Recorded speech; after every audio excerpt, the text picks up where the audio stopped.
shit this is.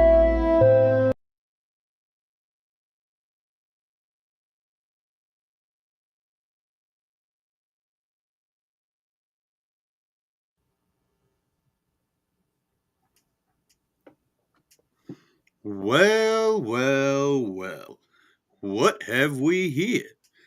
How you doing, everybody? Welcome back to your favorite duo, whatever the fuck. I don't know what I'm trying to say here. It's Sessions on Dagobah, motherfuckers. We're back. We got a lot of good Star Wars news. You already know the deal. I'm Lord Swoonsky, joined by Outer Rim Transmissions, or as I said in the second episode, good old Outer Ram. How you doing, good buddy? Hello there.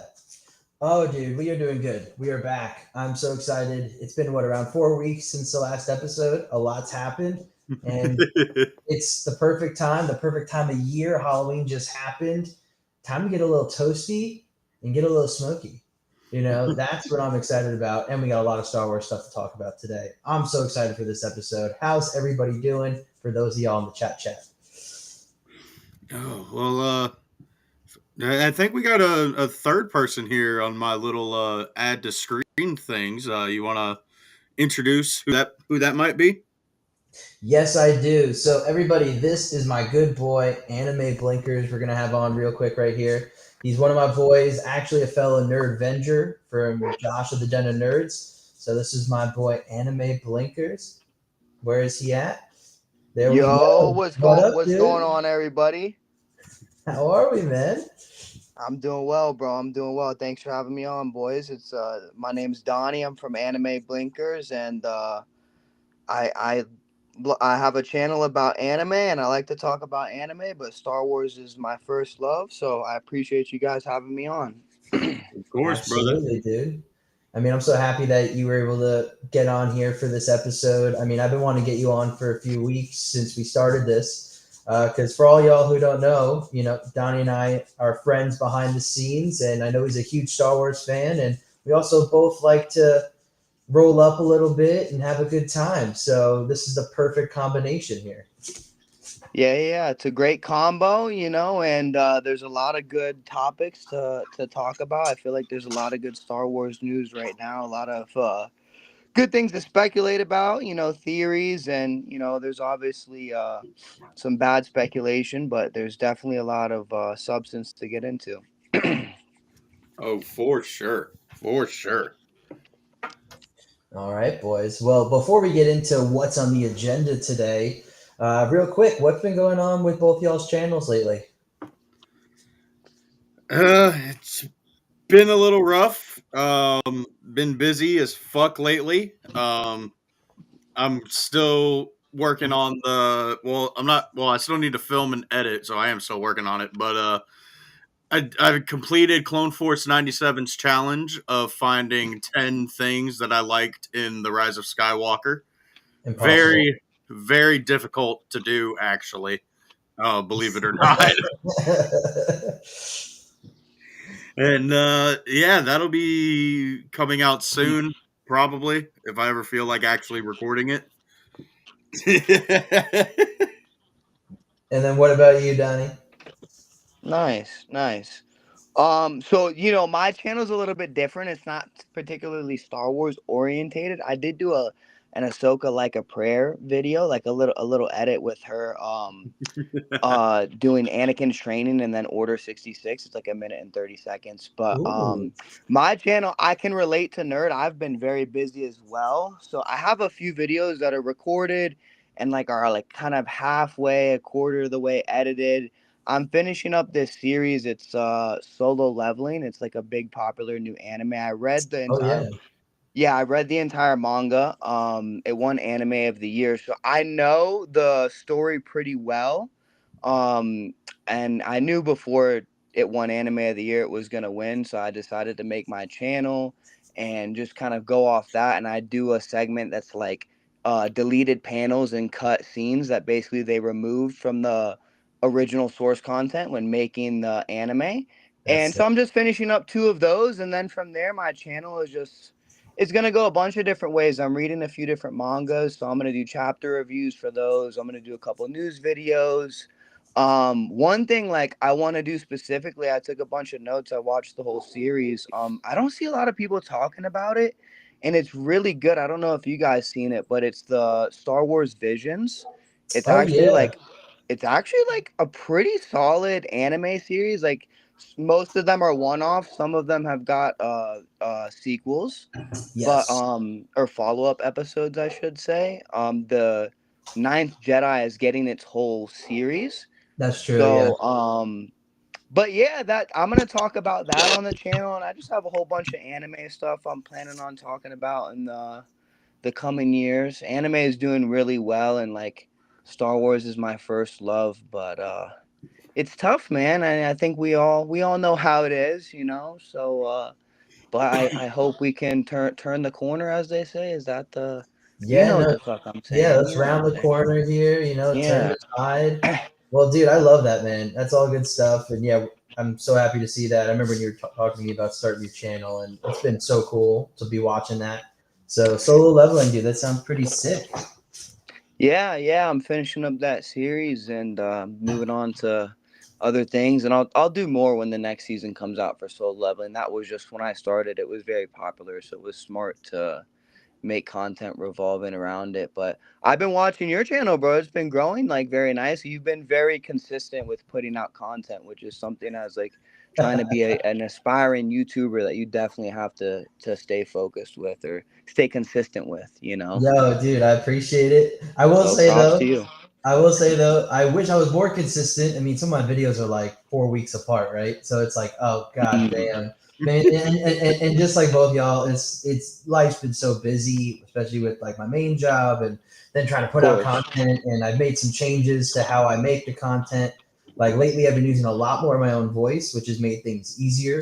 Now I'm doing, writing, editing, and vocal recording.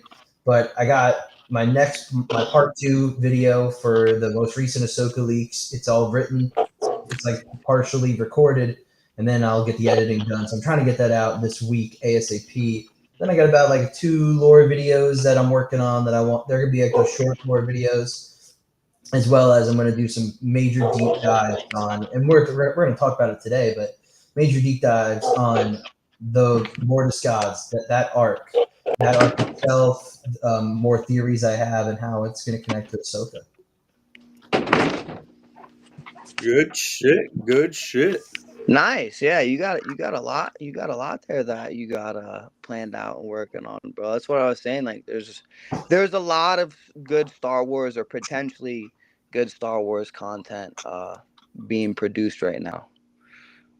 Yeah, so let's see if they could stick the landing. But I think it's a good segue here, boys. First, let's just go over. Hey, everyone in the chat. We're going to tell you a little bit about what we're going to be talking about today. And as we keep talking about, there's a lot, right? A lot to do with Ahsoka season 2, right? News, leaks, rumors, right? Comments from Bryce Dallas Howard. Some new comments that also came from Rosario Dawson that I might pull up later. Theories, right? Abeloth, the ones, everything like that, as well as some really big news that has hit the Star Wars world and within the last week or two, right? That canceled Hunt for Ben Solo movie. Now the new information about Iger versus KK, who's really to blame. Then we're also going to talk a little bit. Spoiler alert, it's both. It's both. And then we're going to get into Disney Star Wars profits, right? When it comes to we found more information out for their budgets, the movies, how are they doing? Then we'll do our classic smoke break, because this is the only podcast on YouTube that's going to talk about your 2 favorite things, Star Wars and getting a little bit lifted. And then we're going to talk to you about a rewatch that we all did of the Mortis arc, because how that's going to tie directly Dude, into I can't wait for that, man. Dude, I forgot how great the Mortis arc was until this rewatch. dude. Like It I knew fucking it was goes. great, but I texted Outer Rim and he made the joke about it like it didn't even like cross my mind. I called this arc God tier, and it is literally God tier because it deals with God. Yep. So Yep. So we're gonna get deep into that. That's the sweaty lore part after everyone gets a little bit reignited, if you know what I mean. And then we're gonna break down Josh's video about Bob Iger as well, because that's be part of our video reaction segment. And then we're going to also talk about George Lucas moving on from Star Wars. And then we're going to finish with some funny AI videos. We're all going to laugh our asses off. We do. I did get one more little news topic right before we hopped on here.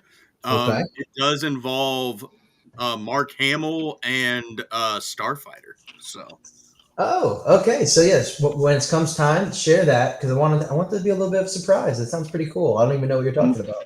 Mark Hamill and Starfighter, yeah, that's I don't even that's news to me. I'm interested. So I'm assuming it's more like comments he made about Starfighter.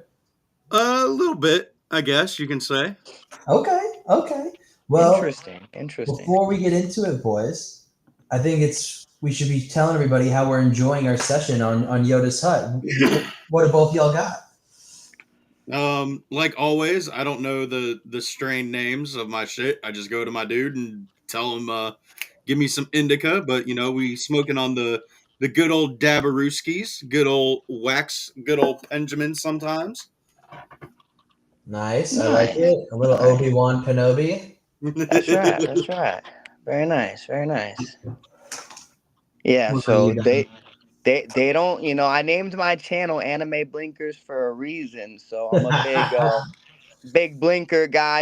I usually have a pen for casual, but for tonight I got this little. It's a little nectar collector. Something quick and easy for the session. I'm smoking on some hazelnut cream rosin. And yeah, man. That's it, dude. We're a little baked already. We're ready to go to another galaxy far, far away. You know what I mean? Bro, Hell I've yeah, been in a dude. galaxy far, far away since like 12 this afternoon. Yeah, it's 24/7 for nerd. And then for me, boyos, I'm just doing a nice little J Skilo rolled up, and I'm doing some of those runts that Donnie that you helped me out with. What is that called? Nice. I forget, dude. It's It's either like pink the runs or pink. orange sherbet runs. It's the pink. Pro- It's the pink one. Probably the pink runs, yeah. Yeah, no, I like it when I'm doing that stuff on stream because compared to the what is it, the kept secret one Mm-hmm. that you also showed me, it's like this the pink runs definitely gets me a little bit more talkative for show. So the pink runs it's a hybrid as well because most strains are hybrids these days, but it's Yep. it's more heavy on the sativa leaning. Mm-hmm. And the kept secret's kind of right in the middle. It's like a 60-40. It goes, I believe, a little bit more indica. It's hard to keep up though because they make so many strains and it's mostly everything's a hybrid and leans one way. Oh yeah. You do Or get cross some that are pollinated. yeah, you do get some that are a lot heavy indica leaning, but those sativa Those are my ones are favorite. are they're hard to find. They're a rare gem. So if you find some, keep them, keep them. Yeah. You I mean, I know. remember back in the day when something could be super sativa leaning, and then you're getting freaked out. But now it's so hard to find that, but people I just would make up kill for for I it. don't something like like that. sativas, bro. I end up freaking out. I have panic attacks when I smoke too much of that shit. Yeah. I mean, but nowadays people just up the THC percentage so high. It doesn't matter what it is. You're going to be fucking freaking out. It's Yeah, too no, much. most Some of it's definitely. too much, dude. I want the chill shit. I don't want to be like, freaking out. F that.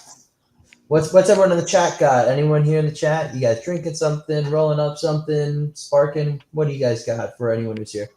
We got Obi Sean calling us bitches. Classic Obi-Wan Kenobi. Classic. Who's smoking the dabs? Who's smoking the dabs? Yeah, that's what I want to know. Who's doing that? Who's having fun with that? What with dabs? That'd be me, sir. Yeah, that's how you get to a galaxy far, far away real quick. I'll tell you. But all right, but guys, so first things of the night, right? Ahsoka season 2. A lot's been coming out, a lot of news, a lot of rumors, and they just finished filming, right? Filming just wrapped, I think, within the last like 3 weeks. Mm-hmm. Now, there's a lot to dig into there, but I think something that is great to start off with is let's talk about Bryce Dallas Howard's comments when she was at LA Comic Con not too long ago. Have you guys Okay. seen that yet? I have not. I have not actually. So actually no, I do believe I heard of something, but I can't really remember. So I could use a refresher. Well, Nerds pulled it up, so we got a lot of good stuff here. So first things first, right? She kind of released that the runtime of the episodes will be between like 45 and 60 minutes. That's right. Mm-hmm. I I don't know feel about like you this guys, all makes me makes happy. me because I'm sick and tired of the Disney Plus formula of shit's getting really fucking good, and then boom, it ends. 25-minute episode, and then the next week, 40-minute episode, and then the other week, 33.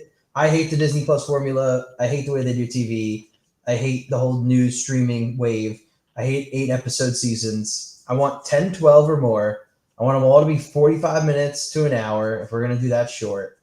And yeah, like I'm so happy to hear that there will be some consistency of 45 to an hour. I'm like happy with that, but like also at the same time, like I'm a little dissatisfied with the fact, like kind of like how you were saying that, like why are they only like 8 episodes, 6 episodes? Like, TV shows back in the day, seasons were like 16, 20 episodes. Yep. Now it got cut down to 14, 12, 10, and now we're begging for just to get 45-minute episodes with a eight episode season. So as long as the story's strong though, and if 45 Yeah. minutes to 60 minutes, I mean that sounds good. That sounds good. I just it's hard with Star Wars. I always want to nitpick things because so many things have just dissatisfied me over the years. But I guess 45 minutes to an hour, that's not bad. I still feel like we should get more episodes though. Absolutely. I mean, I if it was 10 episodes, I don't think I'd really complain. I Right? agree. It's a nice number. We've seen shows in the past that can do 10-episode seasons. It works. Now, Hmm. having it be a consistent 45 to 60 minutes definitely makes it a way better value add than last season or for a lot of the other shows. Because I agree. one issue with so many of these shows, and Marvel has it too, it's the pacing, the story structure. It seems like you made a really, really long movie and just cut it up at random spots. And like, I need an episode to feel complete a lot of the times, right? I need an Hmm. episode to feel that there's a build up, there's a climax, and then there's a some type of resolution, even though there might be this overarching storyline throughout that's fully not resolved. But I need an episode to Hmm. feel complete. And some of these shorter episodes on all these shows, it just leaves you wanting more, or it leaves you being like, that was it, and that also sucked. Hmm. No, I agree. So good news from Bryce. But next year, to improve color design and cinematography, they hired the cinematographer from Rogue One and has been brought on board, which is great. I mean, I loved Rogue One. I loved the way it looked, right? And I know that played into a lot of how Andor looked. And compared to Ahsoka season one, where some episodes were super lacking in color grading and some of the shots that they took, some of it looked fake.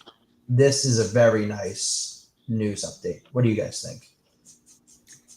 So I did. Oh, I my bad. I'll let you go first, nerd. Sorry. I could care less about the people from Rogue One.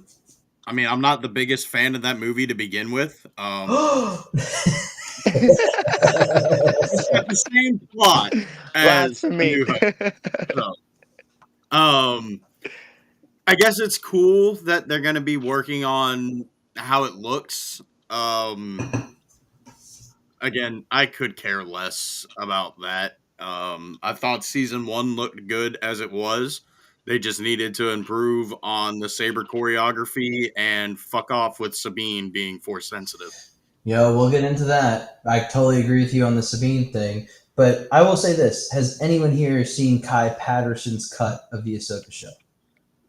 I have No, not. I heard of it though, but I haven't seen it.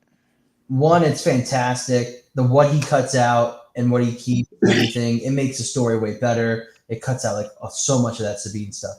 It's amazing. But what he did with the special effects and the coloring, right, and the way he enhanced that, it makes you then really realize, wow, the Ahsoka show was not even close to cooking with how it looked. Uh huh. He enhanced that. So I encourage everybody to go watch that Kai Patterson cut and be like, wow, the colors look way better, the shots look sharper, the special effects look better. I mean, I'll give you a tidbit. When Anakin's fighting Ahsoka in the World Between Worlds, after they come out of the Clone Wars flashback, they're not fighting again on the bridge in the World Between Worlds. They're fighting on I've seen Malachor. that. I've seen clips of that. That is so fucking sick. He did that, dude, and it looks way better. It's Okay, so sick. I'm gonna have to check those out. I heard of it. I didn't know that it looked that good. To be honest with you, I kind of agree with Nerd. Like for me, I didn't think that season one looked that bad. I know some people had issues with it. I think they filmed the majority of it on what they call, if I'm not mistaken, you guys could correct me, it's called the volume. Correct. Or yeah, so it's a little bit different. Some people didn't like it. I thought it looked okay. I actually heard about that, the cinematography. I totally butchered that. What's Cinematography. cinematography? There you go. That's how you know I smoked a Donnie little had a bit. stroke. Yeah, the cinematography. So I heard about that, and the whole time, I'm slow and stupid. I'm like, cinematography. I'm like, that doesn't sound like choreography. And in my opinion, I agree with Nerd. Like, that's the only thing I wanted to see better. Like, it was very, because obviously in animation, like Ahsoka's very impressive with her lightsaber skills. Her fighting style is very acrobatic. It's hard to do that in live action. The Balin fight wasn't too bad. But the choreography I think needed the most improvement, and I'll just say this: I didn't mind the Sabine Force thing. I actually enjoyed it. So like, Ooh. we can, if we talk about We that kick later, him off. I can give you my thoughts. What was that? I was like, can we kick him off? No. No, but yeah, I think we'll get into What it up, a little Clone bit. Force? I'll tell you why. It's just I like anime, um, and a lot of animes like, so they have a lot of the same characteristics of a Star Wars story, and that basically is it's like a shonen, a Yeah, Star Wars is like a shonen.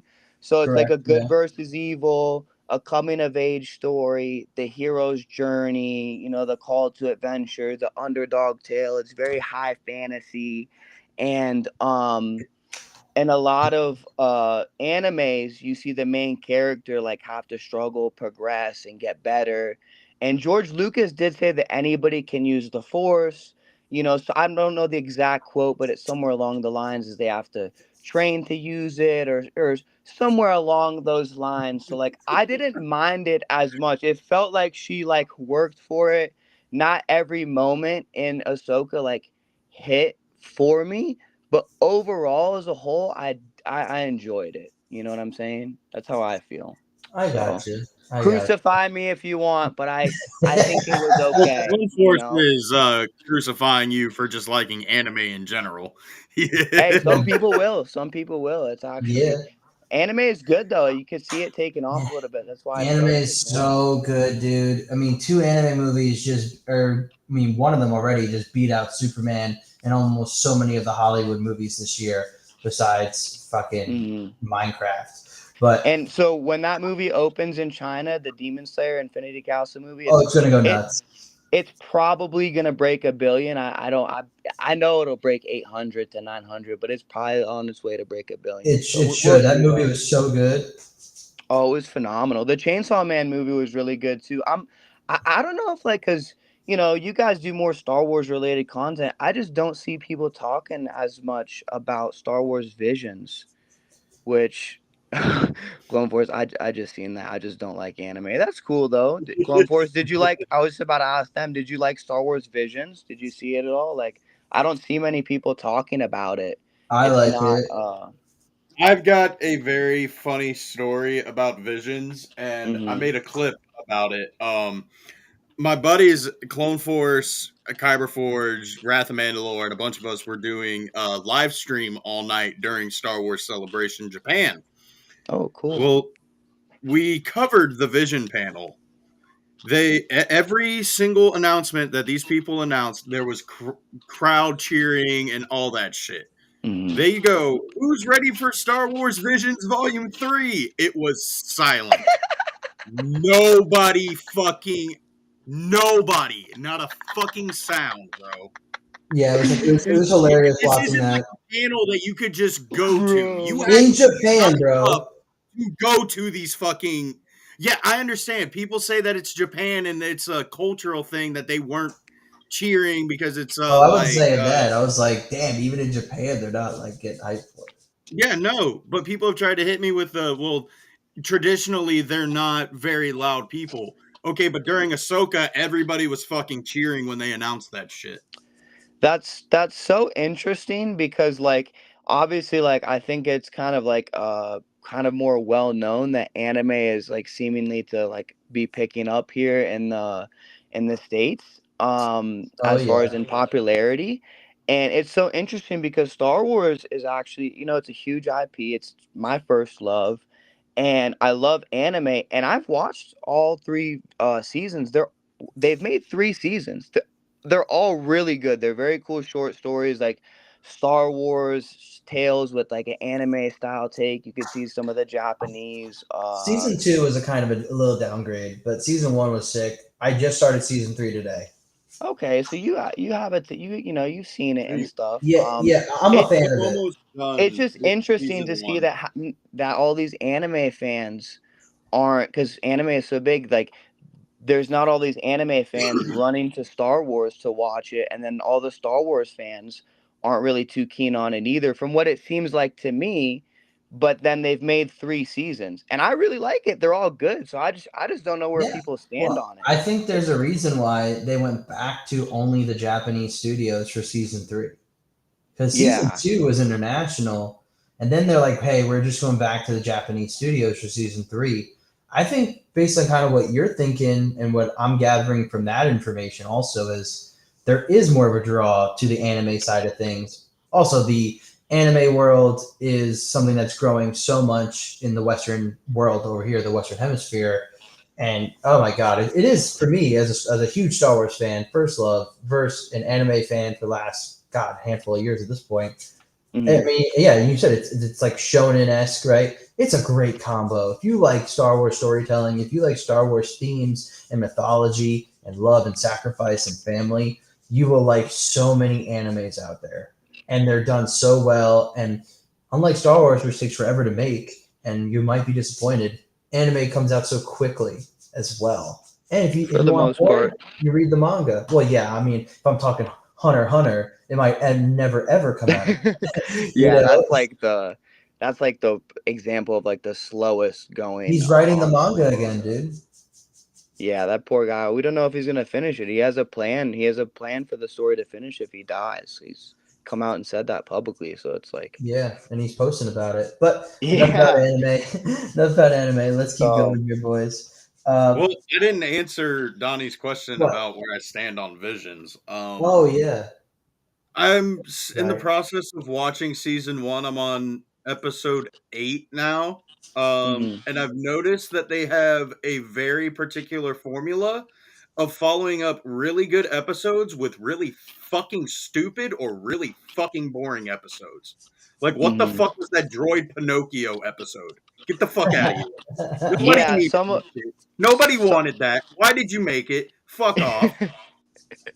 no, you have a valid point. A couple of those episodes there in season one were a little out there. That's why it's, some people aren't as drawn to like anime. It gets a little out Yeah. there. I like some of the more like Star Wars takes with like a Japanese feel to it, and I Dude, feel like season three was one of the best. The Elder was amazing in Dude, season the one. Elder, the Yeah, Duel, the Ninth Jedi, the Twins, bro. Yes, Basically, all the odd number episodes are fucking fantastic. they're yeah. You bangers. just They're all basically named all bangers. the good ones. Yeah. And then, dude, season one. I mean, I'm sorry, episode one of season 3. I just watched it today. It's picking Fire. up. Dude, it's so good. It picked up from the episode in season one with the Ronin. Yep, Oh yep. my god, dude! I gotta read that one off comic. It's so cool how like these guys can come in and bring these fresh ideas that obviously aren't like traditional Star Wars, but like why can't we get some creatives in there to bring in some fresh ideas that like are cool and get people excited, I mean, Oh, that's the brother, million we dollar will talk question, about isn't that it? later. That Bob Iger. Yeah. Clone Force Yeah. says his And opinion is KK. anime hasn't picked up because the anime is non-canon, so it's not a must-watch. But then I don't know. Okay. Legends is popping off, and that's no longer canon. But That's been canon to people for the last 30 fucking years, no matter what. Yeah. But I didn't read Legends originally, right? I started reading Legends like 2-3 years ago. So, and for me, I know it's not canon, but I'm like, I want to read those stories. I'd rather read those stories if they're good. The Ronin book apparently is good, according to Clone Force. Thank you, Clone Force. It must be good, considering he doesn't like anime. I mean, I don't know where he stands on Visions, but Honestly, though, he said only the Ronin from season 1, so he likes that. Oh, yeah. Okay. Clone Force makes a pretty good point, actually, that He does though. because Star Wars fans, they actually they care a lot about canon and what's not canon, you know. So some people, I could see them being like, oh, like that doesn't matter, like fuck it, it's some other random one-off bullshit, you know. Yeah, that's how I was with I the latest Lego series. I was like, okay, it's cool we get a Darth Revan mention and we get to see him, but it's Lego. It doesn't matter. It's not canon. Yeah, we Yeah. talked about that. No, I feel you on that too, because I'm like, it's not canon, whatever. I guess for me, it was always just my thirst for good Star Wars stories was. I'm right there with you. I will check it out. Also, yeah, it did help. Legends was like previously canon. I will admit that it helps that it was. Some of Legends in my head is still like kind of like my head canon. Like I take Darth Plagueis, like a lot of what happened in there, like that's kind of my head canon with it. That's why I was little disappointed. He was just kind of Flash in the Acolyte, so I can't say I was too disappointed. The show was disappointing. I'm just confused by the timeline because, like you, I keep Plagueis as a canon story for me, even still with Disney. And I guess until they completely retcon it, but he is way too old to be showing up then in the Acolyte. Like he should be a lot younger. Like he should be. I don't even like maybe a child right now if we were talking about Acolyte timeline. Mm-hmm. So it just kind of throws things off because now totally is going to contradict Plagueis book. Yeah. No, most definitely. But you know what are you gonna do, bro? You know, I don't know. I feel like Disney could never get it right. Or Lucasfilm.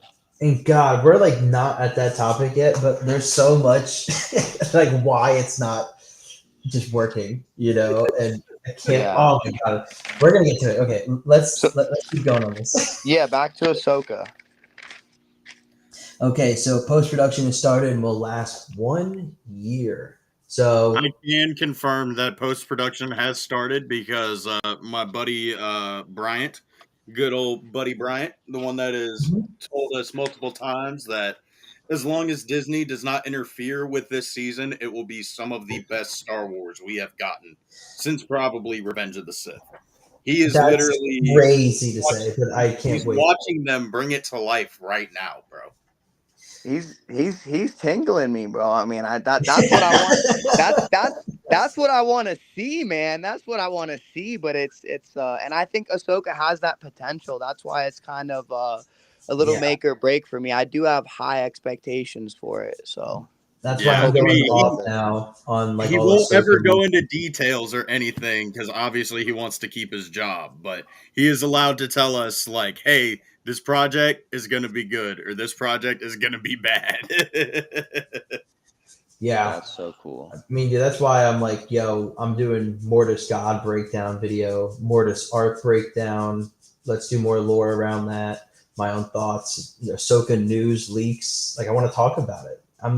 If it works, from what I've heard from you guys and from other sources, if Disney doesn't interfere, it could cook, and I want it to cook. Yeah, I mean, bro. I think there already potentially could be. Can you guys hear me? It says connection loss. Oh, okay, all right. No, we got you. Okay. Yeah, I think they're already potentially cooking. I mean, they got Sam Witwer as the brother, correct? And then they have that I'm probably gonna butcher his name. Charlotte Copley. I probably butchered it. They cast the father. I thought he looked pretty accurate. And I think the recast of Balin from I'm gonna butcher his name too. Rory McCown. He played the Hound. Yes, he's freaking awesome. Yeah, I think that was one of the best recasts possible. So I agree. I have high hopes for it, man. I think that they could be cooking. I'm really this will be a test for me at least for Dave Filoni. Um, you know, I believe he's that guy, but obviously we're getting into it later. There's a lot of controversy, who's been stopping what and who's been doing this and who's been interfering. So, and there's still the fact of like, can Dave do the live action as well as he's done the animation? Because he doesn't have as much experience with this. So I'm rooting for him and I'm hoping for him that this will be a test to that. So we'll see. True. Clone Force, you got a very good point here regarding with Plagueis. Let's see. You'd have to know the aging of his species to try to associate with what would be a child. Because Grogu should realistically be like 6, but he constantly acts 2 to 3, even though he's in his mid-50s. That's a very good point, dude. No, it's a good point. I mean, one thing that helps is for Mando season 1, right? They told us that like, oh yeah, he's like 50s, like he's 5, right? So they gave us a little bit of a hint there. I totally agree with you. For Plagueis, I don't know. I just reading with what I read on the Munes and everything about Plagueis himself, how long he's been an apprentice for, versus kind of how he felt towards when he was dying. You could tell that he the Force keeps him alive a little bit longer, but he was getting a little old, like a little old. So do we know their life? Do we know the lifespan of the Muns or the Munes? we can check it. We can check it out. I always got like the implication from when I was reading all the stuff with Plagueis or Munes in it that they didn't live like super super long. Like they live longer than humans, but let's see, Mune species lifespan. People are looking this up. The lifespan, okay, it's from the Google AI. The lifespan of a Mune is over 100 standard years, but some sources suggesting they can live to be around 150 or more. Okay. They're considered vulnerable at the age of 95 and 90. No, they're considered venerable at the age of 95, and a 90-year-old Mune might be considered a young adult. Clone Force said he would be, based on legends, he would be 12 to 18 in the Acolyte. And I think because, I mean, how the Acolyte was 100, no, not 100 years. It was how many years before Phantom Menace? 100 years. I thought, but then also it says like 130 or something. It's 132 BBY is the Acolyte, and Phantom Menace is 32 BBY. But this is the part that everybody fucks up and nobody fucking pays attention to, and I've been saying it since day fucking 1. They fucked up the timeline by saying that it was 100 years before the rise of the Empire. I don't know about everybody else, but the rise of the Empire happens in Revenge of the Sith, which is 19 BBY. Yeah, 100%. I'm just saying. No. It's bad wording. Bad wording. So then, okay, if he said Plagueis would be 12 to 18 in the Acolyte based on legends, I don't think he would be chilling in a cave like that then. Then I think, he's too young to be. I know it was like a second, but he does. And he looks all Sith-like too, like like deformed by the dark side. Him to go out on a mission on his own like that? I don't even know if he was being trained yet. Because if they live longer, is between 12 and 18 even close to mentally feeling old enough to do stuff for a species that lives much longer, like 150 years max? I don't know. That's what I'm saying. It just doesn't line up. Yeah, I think something happened with the Acolyte because that I had high expectations for that. I'll say the choreography was good. I hope that Ahsoka can do something similar. It wasn't perfect in the Acolyte, but some of it was really, really good.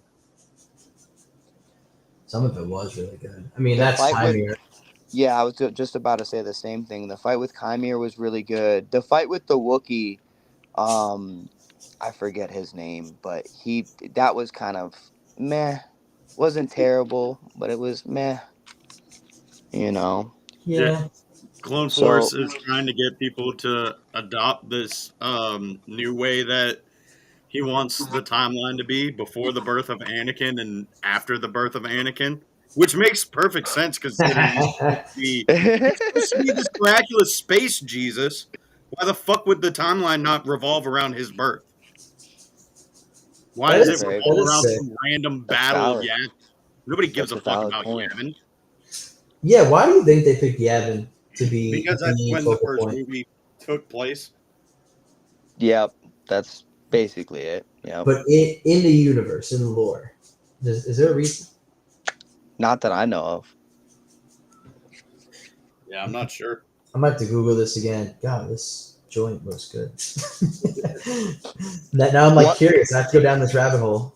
One thing I'll say about Ahsoka though, Rosario Dawson, she was quoted or she tweeted something or an interview something. She said how she had a bunch of bruises after filming Ahsoka. So in my head, that's because she's like working harder with that lightsaber, putting it down, Yeah, trying to get her skills right. And I hope that's what she was doing because I think so. I mean, I really wish they'd bring back Nick Giller. That would uh-huh, be the best person to bring back for the choreography. He killed it I with Prequel. agree. But also from Rosario Dawson, she made some comments lately as well that was saying how Ahsoka is a little bit more herself this season. Like she's a little bit more lighthearted and I heard that. happier and not as stiff and serious all the time and not hopeful. So she definitely is going to be more like old Ahsoka personality wise, which for me definitely is big. I would really like to see that. I agree. I like that. I did hear that too, and I like that. That would be a plus. I didn't mind Ahsoka in season one, but seeing more of her like Snips side, more Yep, classic I Ahsoka want would be great. snips. Exactly, exactly. So Ahsoka, do we know anything besides like do we know anything about the plot besides like okay, obviously there's Abeloth, there's something going on Mhm. with the brother and the sister and the father. Do we know anything else? Like has there been anything kind of like released as far Yes, as that regard? yeah. So there's been decent amount of rumors. I would say I've heard within the last like 2 months. Nerd and I talked about one of this one off pod, right? It's apparently in spoilers, potential spoilers for anybody who doesn't want it. Anakin is going to be fighting Balin at one point, so Anakin is going to be becoming way more important in the story. He's going to be talking to Ahsoka a lot more. But yeah, apparently I'm he's going going to to turn my be camera on to give my reaction to the whole Anakin fighting versus Balin thing. Balin. We don't know where it's going to be though. We don't know if it's going to be in the World Between Worlds. We don't know if Okay. it's going to be. We don't know if it's going to be like maybe Anakin somehow as a Force ghost can fight with him. I don't know if we're talking about Abeloth and the Ones and going to probably a secret sanctuary place that's super powerful in the Force, and then if Anakin's supposed to be the new father or take that over, maybe he has the power in a certain place to manifest himself. I don't So I And do know in Let. Oh, my bad. I didn't mean to cut you off, bro. I was just going to say fucking know. that just the whole like Anakin potentially like I love Anakin. Anakin is my favorite fucking Star Wars character of all time. Look, Darth Zana. But Same. bro, if Dave's gonna go this route, he needs to fuck off with his open-ended bullshit and explain the fucking role and explain the fucking rules of this shit. Because if Anakin I full on agree. manifests into a physical form and fights Balin, and the only explanation I get is he's the chosen one, I'm gonna be so fucking done with this shit, bro. Yeah, I agree. I think that yeah, there's I a agree with you fine too. line, and if they do that, like we need some sort of explanation, like yo, how does this work? We need a rule book. We need something because it does have the potential to feel like very cheap, bringing him back to fight. I do know in Legends that I don't know where, what comic book, whatever, but I do know that Anakin did come back as like a Force ghost or Force projected himself to fight with Luke one time. I don't know That is the Oh, actually on canon with Exegol. Shadows of the Sith. That's on okay. Exegol, but before episode 9. Oh, so that's Disney canon. Okay, so that's like, Yeah. but Seems kind of sick yeah, when I that's read not it. George. See, I didn't know that. I thought that was Legends. I kind of like I changed my statement then. Like that Disney canon. If that didn't happen in George Lucas's like Legends, then it's It's I don't know. It reverse feels like canon. some Disney ass pull, you know. Yeah, And I don't that's want like it to feel reverse canon. yeah, and I don't want it to feel cheap like that. So I really like that. Sounds really cool. Like Balin and Anakin fighting, and it all comes down to like delivery, right? So like for example, I heard the Superman leaks for the Superman movie. They sounded kind of goofy and weird, but when I Yeah. watched the movie, I was like, yo, no, no, no, this is good. Like they delivered it right. It didn't, you know. So like if they deliver it in the right way and do it that way, I could potentially like it, but I think it does have the potential to I think feel there's a cheap. lot. Yeah, there's a lot of So potential with this. I mean, some of the leaks are, yeah, like a little bit kind of like, holy shit, are they going to actually go for it? Are they going to go for that? so I So- mean doing Abeloth and the son and the father, I love the Mortis arc. I love the mysticism and the high fantasy aspect of it. I do think Dave Filoni's going pretty bold with that, you know? I mean, I think that that's a big it's yeah. bold. It's something fresh, a little bit new. It's something that definitely the normies haven't seen before, as far as like people who haven't watched Clone Wars and some of the animated stuff. So he's going for it, and I hope that Dave hits a home run. It's gonna come down to how it's delivered. Oh, yeah. I mean, there's so much that they're going for here. And if they stick the landing, and yes, Nerd was saying, like, if they don't muck it up, it could, yeah, from all these leaks, it could be insane. Yeah, I do like that they're going for something new and fresh though, like because they've drawn back to the or what's the saying? Gone back to the well, drawn back to the well one Oh, too many yeah, times, yeah. something like that. They're going back. Yeah, they went back to the well too many times. They're like just pulling on old nostalgia and all Yeah, that bullshit. exactly. So, Mm. I think this is what I'm most excited for. This and I'm very excited for Heir to the Empire, but depending how Ahsoka goes, because I'd like to see her in Heir to the Empire. Like, is she gonna end up replacing the daughter? Is she gonna end up going back to fight Thrawn with Luke? I think that could be really cool. So, um, yeah, this season will kind of give us an idea maybe of where Ahsoka's gonna be for that movie. Yeah, I mean, it's going to See, set up a lot of what's going on in the galaxy. Yeah, I'm on the exactly. completely different spectrum than Donnie. I do not want Ahsoka to be in the Heir to the Empire movie. If I get an Really? Heir to the Empire movie, I want it to be adapted straight from page to fucking screen. I Good want it luck. That's to fair. be a Luke Skywalker centric fucking story. I Amen. don't need it involving Ahsoka. I don't need it to have a crossover with The Mandalorian. No, there was none of that shit in the original source material, which, yes, the original Heir to the Empire trilogy is source material, but God forbid they find out about that. Um, no, there was none of that. There was no fucking Avenger style fucking team up. Like, fuck off, bro. I don't need any of that in my Heir to the Empire. I just So want Luke going up against Thrawn. you have a that's a very fair take, and I know a lot of people out there will agree with you because Heir to the Empire, that whole I think it's 3 books, is very well regarded in the fandom. It's held in very high It's so regard, and I good. know there's a lot of people that are going to agree with you and want it adapted one for one. Unfortunately, I don't think it'll be like that. Oh, I I know it like won't be like do that. yeah, I think Timothy's on. I think you guys even talked about it on one of like your first episode. Timothy They're not. Zahn They're came not out and taking his advice for season two.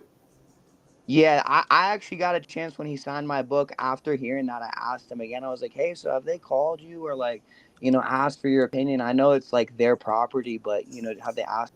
about your opinion on the character. Nah, they haven't called me or anything. His specific words, and I'll never forget this. He said, "They're monkeys over there at Lucasfilm." So I thought that was the funniest thing. Cool guy though, Oh cool my guy. god. Like he did Oh, I sound. fucking love Timothy Zahn, bro. That man is a fucking goat. He is the fucking Wow. goat. Yeah, he Wow, did that's sound. He nuts. sounded a little salty about it, but like, I mean, he wrote. From what I understand, I haven't read it all, but he wrote a masterpiece with those 3 books. They're Dude, so good. I Heir to read the them. They're Empire so good. is like when I first listened to the first like 3 chapters of Heir to the Empire, after each chapter, I literally would pause it because I listen to audiobooks because I can't read. Fuck that shit. Um, Reading's I, hard. I would literally, or something cool would happen, and I'd go and pause the audiobook and just look up and be like, Disney, it's right here. It's not that fucking hard. Like, Hmm. what the fuck, bro? Yeah, I mean, there's so many. Star Wars is the prime example, but it's like just to give another example, like Halo. If you've ever played the game, they have a slam dunk with the story, and they go and they make some completely other shit. I mean, Star Wars did it with the the sequel trilogies, But I just can only hope that Dave Filoni knows what he's doing. He adapts it in the right way. I wonder if like the fandom, how they feel about that. If they feel like me, like they would like to see Ahsoka, Ezra, and everybody with Luke in like an Avengers style Star Wars movie, or if they would rather have Ahsoka stay on Via and take a more what's the word? For lack of a better word, like a high fantasy. I don't know, like a type of role over there in that realm. Oh yeah. Um, Take her that'd be rightful interesting. I, place. Well, I don't know from most of the that people that from most of the people I've spoke to in the fandom, they want Ahsoka to stick around. They like they on love Peridia Ahsoka. They want Ahsoka to come back and like stick around and fucking Boo. in the story. yeah, like in the Star Wars universe. Like they want Yeah. her to come back. And I'm like, no, bro, she needs to die. She should have died in fucking Rebels. Could um I want her to become the daughter. I want that part of Star Wars to exist. I want that high fantasy, crazy ass, sweaty Force Lord bullshit. Like I love it. So I want her to become the daughter. I want Anakin to become the father. I want someone to become the son, and I want them to have this whole different agenda of what they need to do with like maintaining the Force balance in the galaxy. So I wouldn't be mad if that happened. I actually think that that's pretty cool. I just being like Ahsoka's my favorite Jedi. Like it would be Ahsoka and then Anakin. You know what I'm saying? She's my favorite Jedi. When the movie came out, I hated her, and then by the end of Clone Wars, I was like in love with her. You know what I'm saying? So I have her Yeah. tattooed twice on me. So she's like my favorite character, probably in like I'd say in all of like pop culture, anime, anything. She's like my favorite character. So maybe that gives me obviously some personal bias, but I'd like to see her more in the story. But I wouldn't be upset if she stayed on Peridia and took that role because I agree with you. I think that it's gonna be cool to see them go with something fresh, bold, super high fantasy, like because that originally the Mortis arc was a George Lucas Yeah. idea. Yeah, no, George wanted to go into that. And God, I was rewatching it and breaking it down. There's so much I think even Dave was doing then, and he had no idea where it's going to go, but it's going to like, he knew he wanted to continue this story. So a lot of it's going to tie into Yeah. Ahsoka season 2. And it's so cool that George was actually wanting to expand it in that way when they were making the Hmm. films. I mean, So he was so into it. yeah. So this is a good time for me to ask because I wanted to ask you guys because like I think I'm gonna enjoy Ahsoka season 2, the high fantasy aspect of it. Do you guys think personally um it will do well? As far as do well, I mean get viewership and be popular. And do you think some of more of the, I don't want to call them normies, but more the the more casual Star Wars fans will also enjoy this. I'm looking at your face. Yeah. There's going Do to you be more think viewership for Ahsoka season 2 than there will be tickets sold for Mando and Grogu. really? Okay. Okay, that's a bold statement. I hope that's well. I hope that Mando and Grogu does good, but I do hope Ahsoka's popular like that. I hope it's popular, but part of me is thinking that there could be I mean, for what you should expect, an underwhelming number of viewers, maybe to start.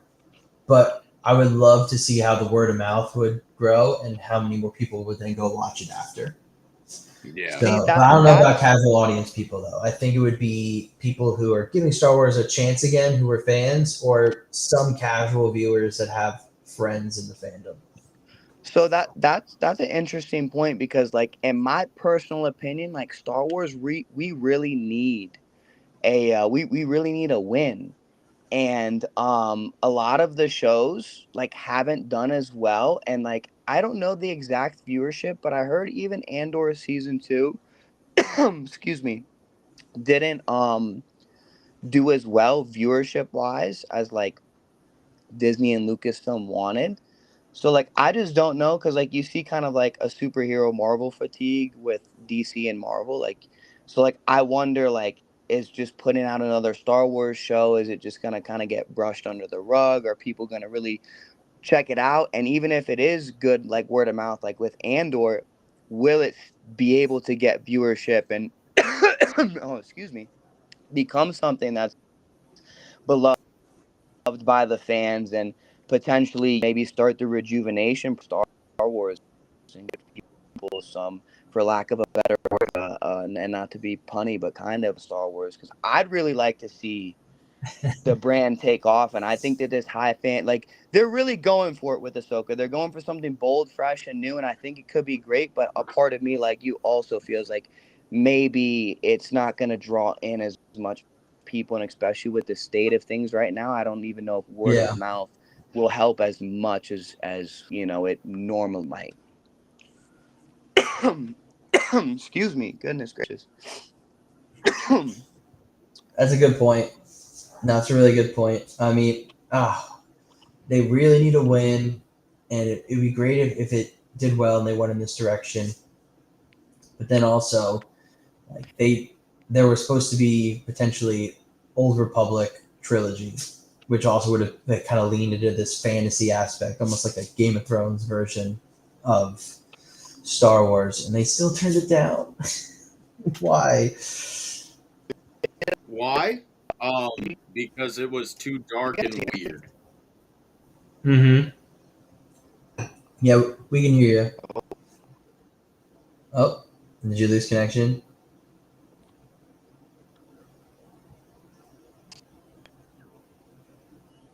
Dang. Oh no. Disruption of communications can only mean one thing. Invasion. Donnie, I think you need to stand near your Wi-Fi or whatever. Yeah, unplug it and plug it back in again. Oh, Donnie died. No! Oh man.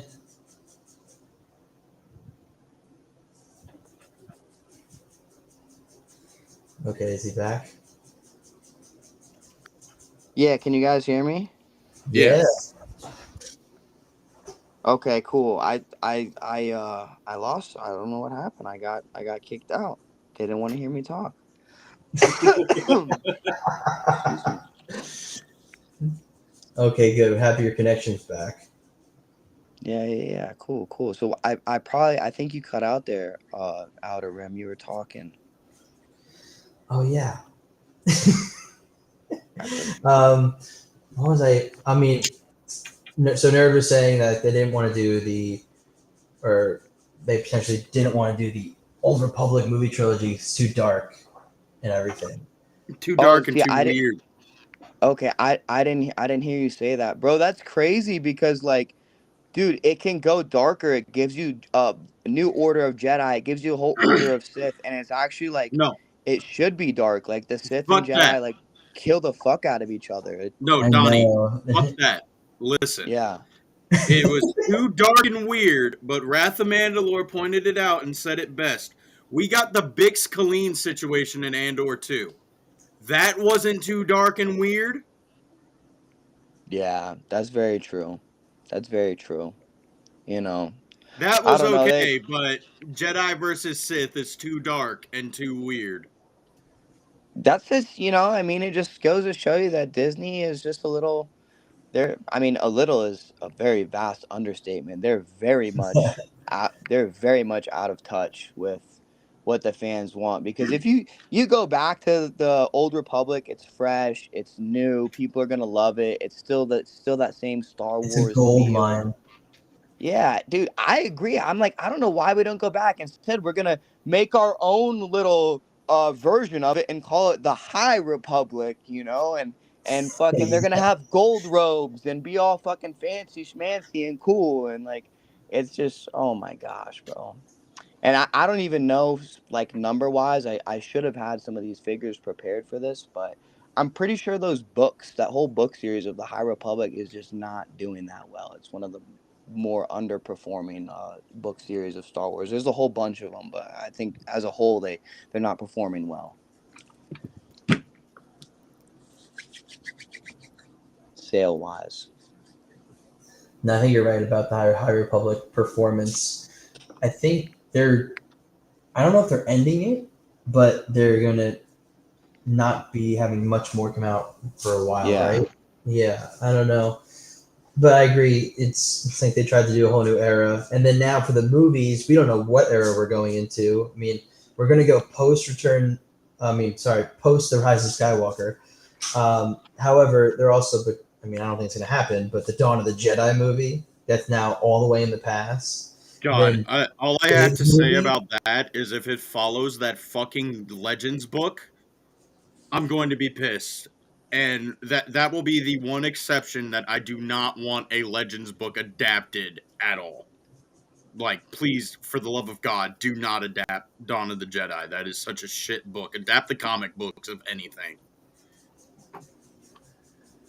I wasn't too keen on the Dawn of the Jedi concept. I did like maybe going back to like the Order of the Jedi, but not in the way that they were gonna do it. Well, So I see, mean, that's the issue with the book of Dawn of the Jedi. You think that you're gonna get a story about primitive Jedi. No. Fuck that. No. They have everything except for lightsabers and hyperspeed. yeah, it That's it. doesn't sound like my type of Star Wars. I mean, maybe It's I'd not, like it. brother. But And I swear to God, at one point in the book, they literally say like that bastard and that bitch, and it took me out of the story completely. damn. come to think Maybe of some it, curse words. I don't think I've ever heard a curse word in Star Wars. Like the closest thing is like "Dank Read Farrik," Master and Apprentice. They say it a lot. What was it? In the, I think it's canon. In the book Master and Apprentice, it Okay, involves Obi-Wan and Kenobi, Obi-Wan and Qui-Gon. Qui Gon. Yeah, it's canon, I think. There's literally a part where Qui-Gon's talking to somebody about Yoda, and the dude that responds to him is like, "Up the hell, Yoda should shut." And I'm like, bro, the fuck are we? What are we? What the fuck is this? What the fuck is this shit? Who's greenlighting this writing in new Star Wars, brother? Yo, Up that the writer hell, bro. trying too hard. He was trying too hard there. He was trying too hard. He was like, "Yo, they're gonna love this." Yeah, he was trying way too Bro hard. thought that he wrote. Bro thought that he was SpongeBob writing the in the fucking essay, Oh, but in dude, all he was probably reality, stuck he in. was just nothing. He's nothing. He's a loser. I mean, Han Solo says hell. Yeah, That's but like it's kind different of when you hear a different. Like Jedi say it. Ooh, What what up, up, Travis? Travis? But yeah, no, I'm happy there's like not a lot of curses in Star Wars that are just like normal words. that's the whole thing about Star Wars is you're supposed to feel immersed into like this another galaxy, a galaxy far, far away, and that's what it's always felt like to me up until recently. So I hope Ahsoka can do it, bro. I have high expectations. I'm actually really excited. It's probably the most anticipated piece of Star Wars I'm looking forward to. Same here, man. I mean, even down to some of the other details I've heard of, like, I mean, from season one, there's already the confirmed link with the Zepho on Peridia, which means the Zepho are somehow tied to the Night Sisters, and it's all tied to Peridia. And there might be more Zepho stuff in season 2 of Ahsoka. There's some concept art that was leaked, and it's this big mechanical beast, but like it looks like futuristic. And the last time I saw something like that was in Bad Batch season 2 when they woke up like an ancient Zepho technology beast or something. So I'm like, dude, are they tying the Zepho into this? Are they like how much are they like really linking on this? Because it's a lot of stuff that they could be doing. I got you, brother. It's all I think tall, the authorian Zepho might have. tales, and it doesn't matter because it's open ended with no source material. Thank you, nerd. Yeah. What are you saying, Donnie? No, I honestly lost my train of thought. I'm not gonna lie. The dabs caught up to me. I had a point. Oh, It dude. was a small point. It was just a small tangent. Nothing important.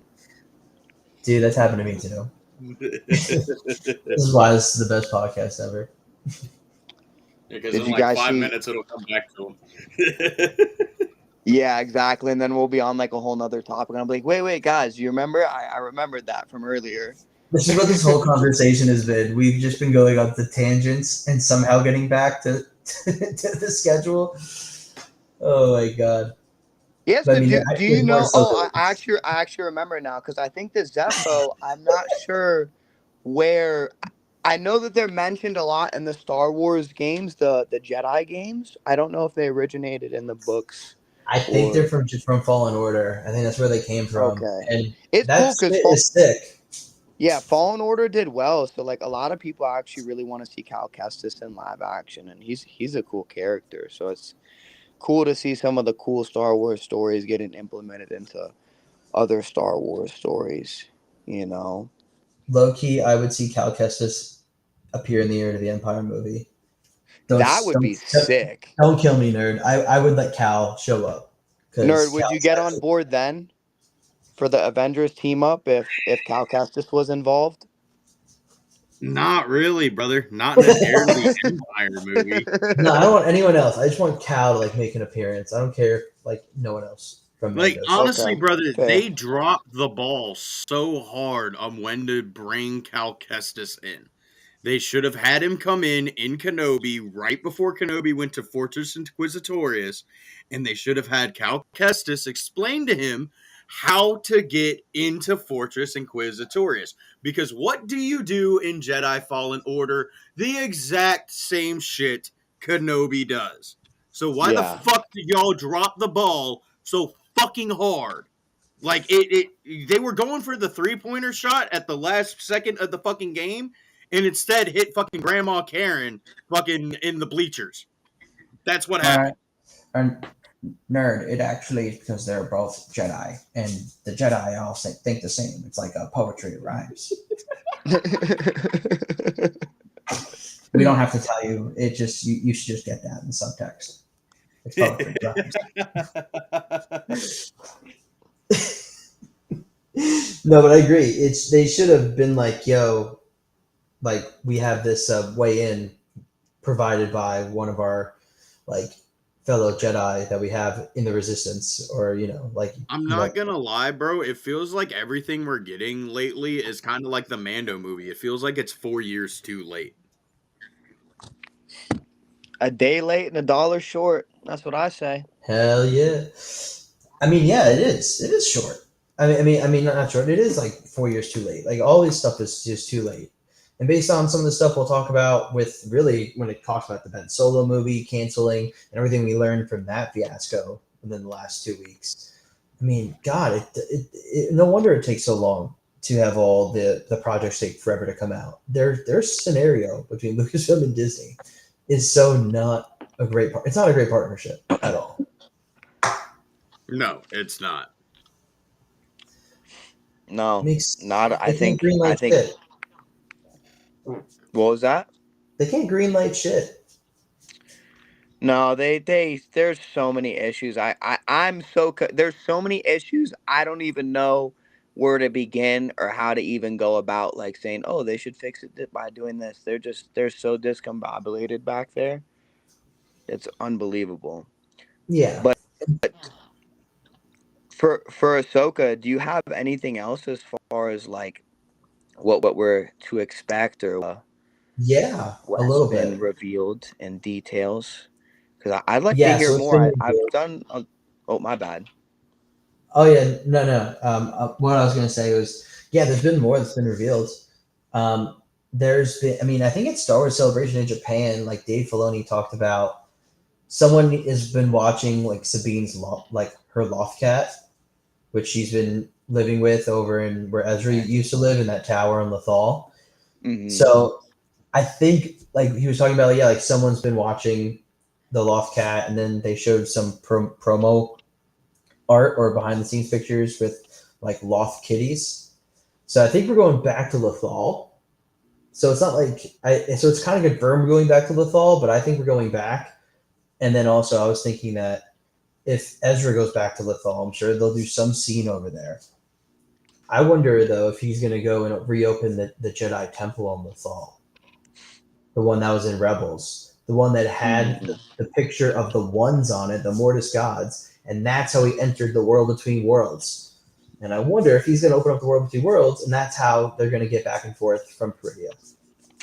Did Palpatine not destroy that or take part of the temple that had this the carving on it? Wasn't there something like that in Rebels where Palpatine destroyed the temple or destroyed something? Correct me if I'm wrong, or I help me think out it here. I know was you guys. after that the temple went back underground. Like the temple can go above ground or underground.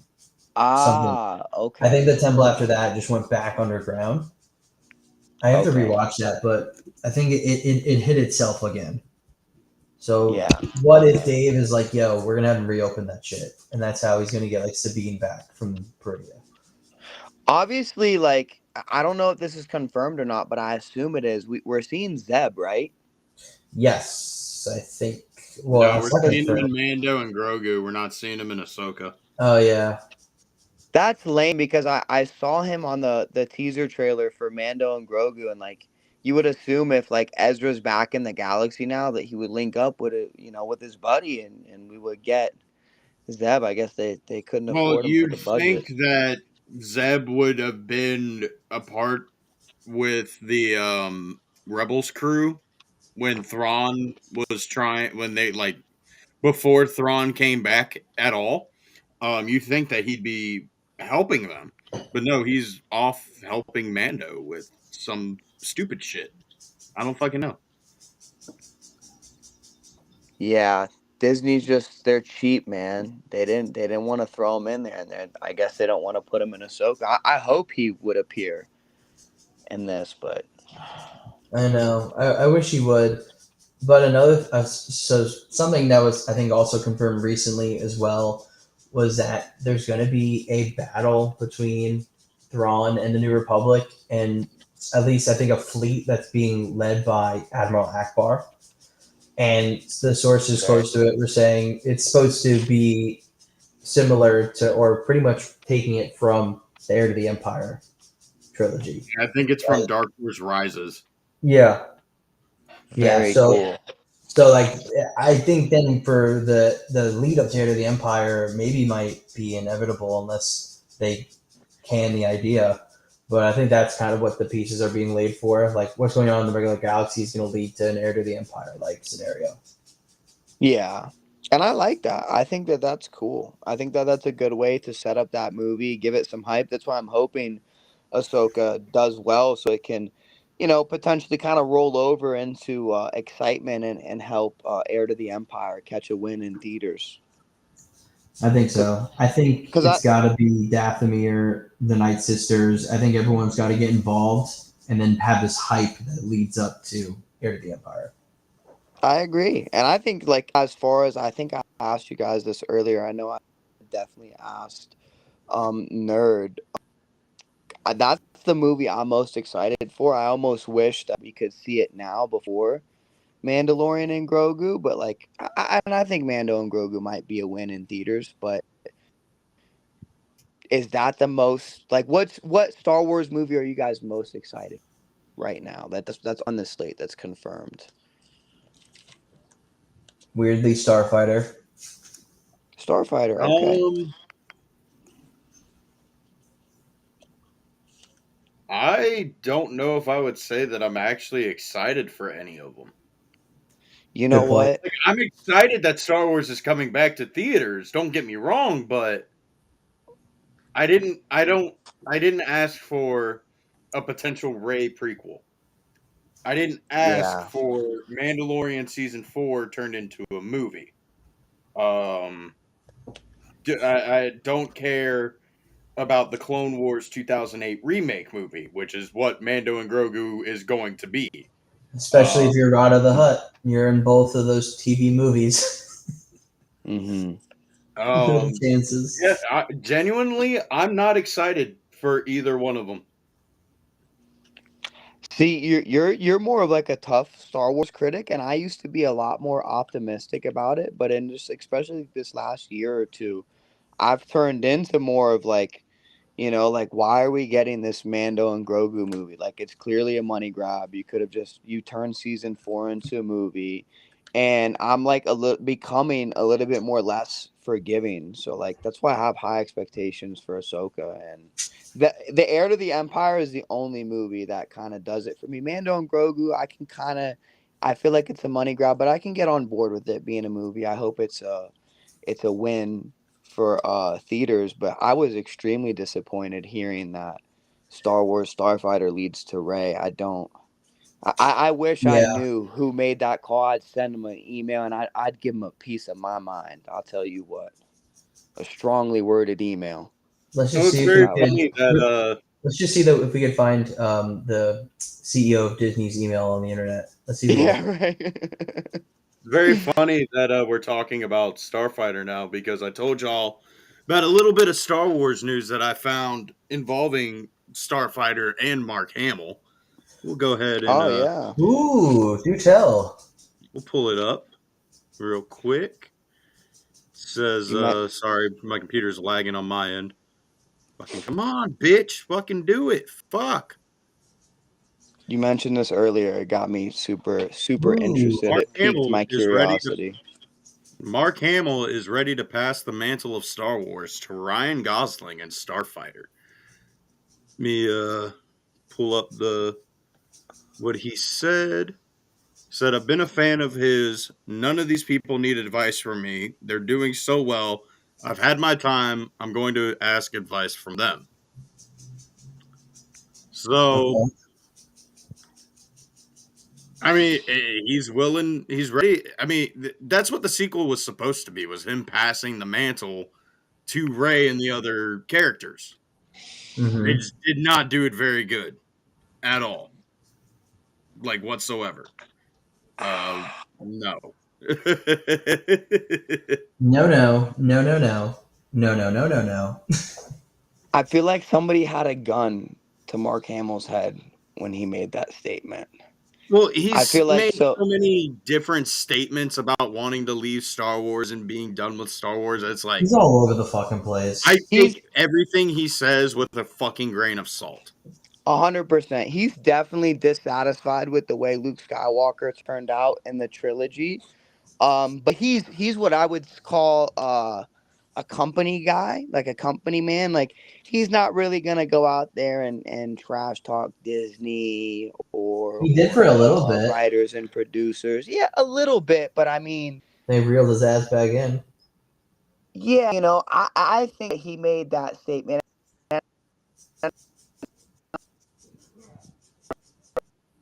Oh no. We're losing you, Donnie.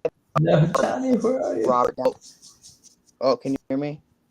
Can you Donnie, guys hear me? we did not hear a single fucking word you said. Oh man, Okay. terrible. You're good now. Yeah, okay, I'm good.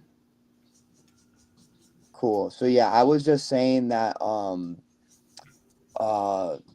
oh man.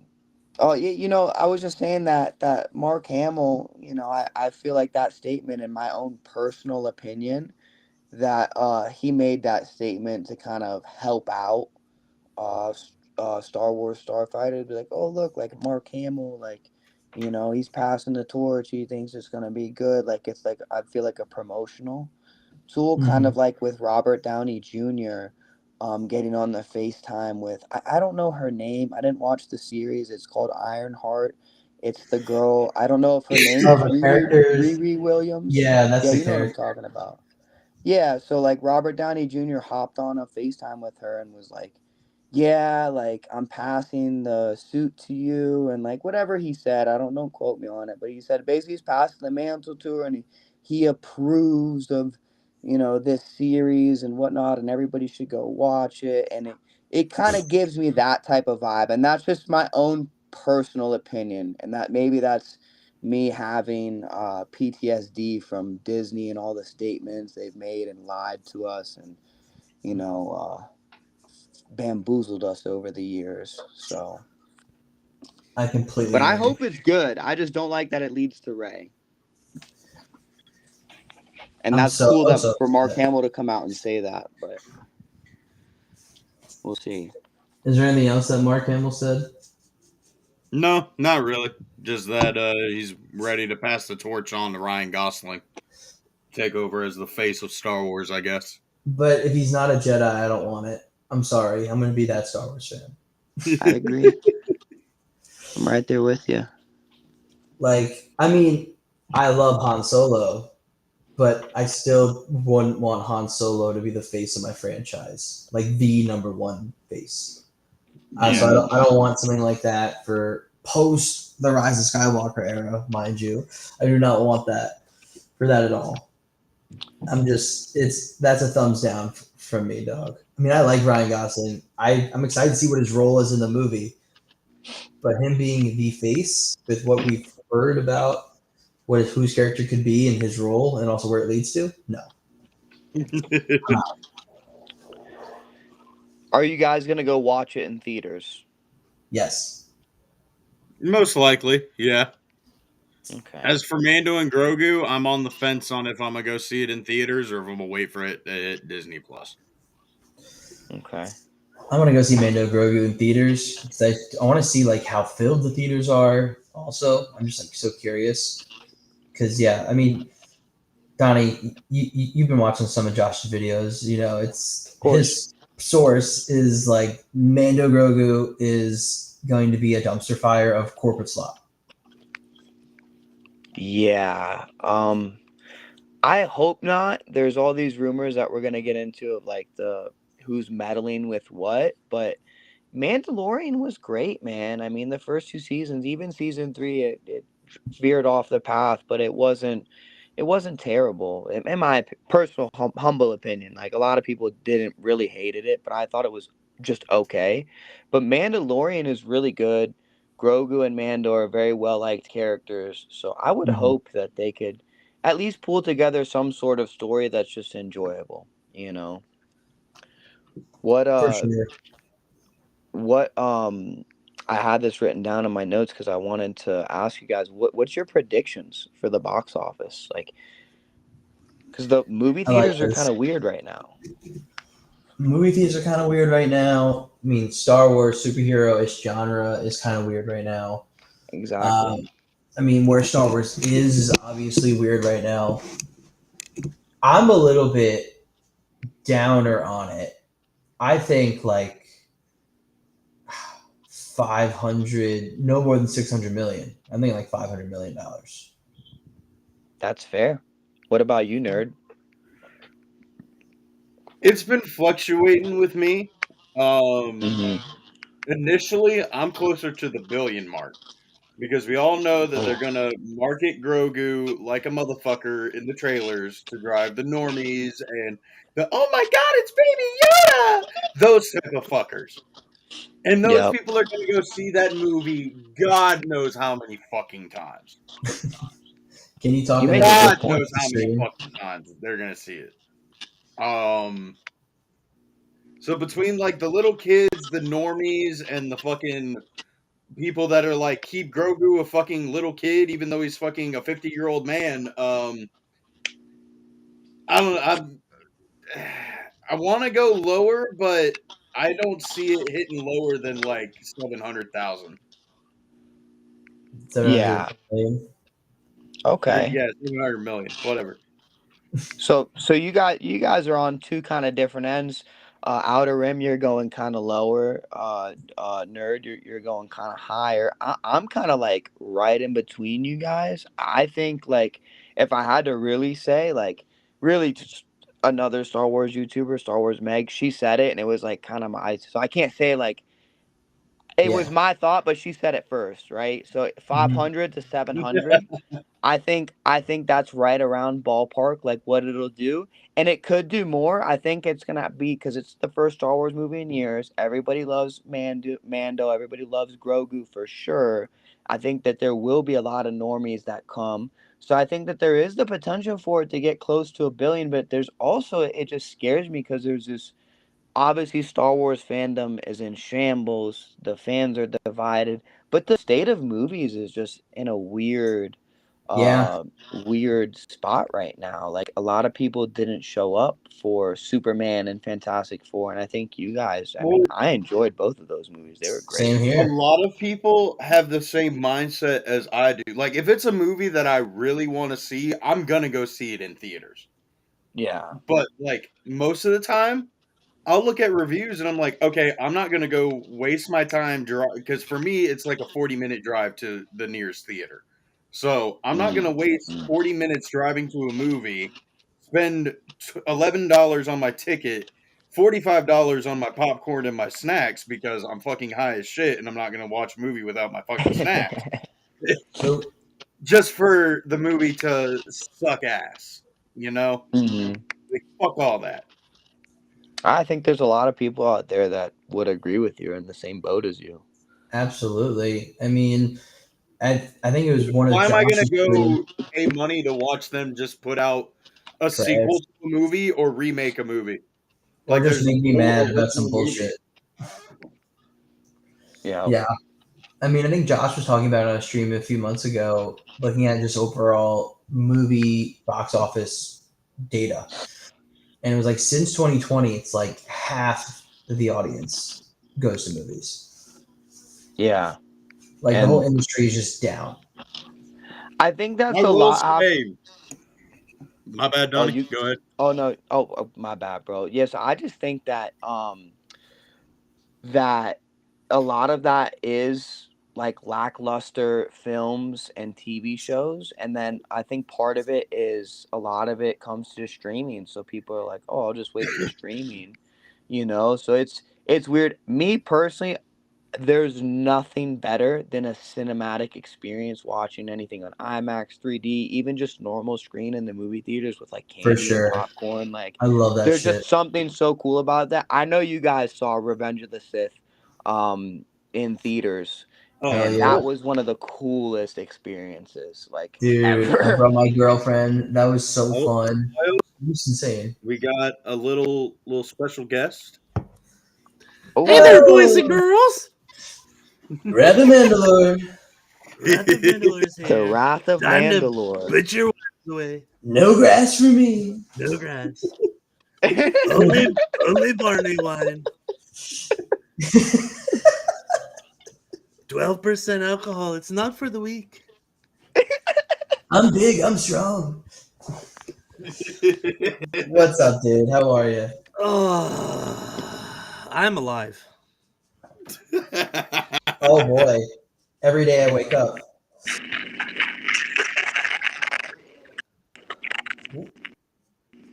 Did I just enter the upside down? Yeah, We what got the some fuck is static. going on? Dad? Donnie, did you die? Oh no, not Donnie's Can you guys connection hear again. me? I had to. Oh, we got you. No, can you guys? Okay, I had to connect my headphones because my phone was gonna die here. I'm streaming on my phone. Ah, gotcha. Okay, well you're back now. Sounds like a Cool, pretty cool. shitty excuse. You do that accent very well. Can you guys hear me okay? Is the audio okay? Yes. What are you talking about in accent? I don't understand. I don't understand. I'm picturing you doing the hand motions too. That's great. Do you have a problem with my hand motions? Is that what you're saying? Your hands are tugging off. I love it. I promote You're it. getting deported.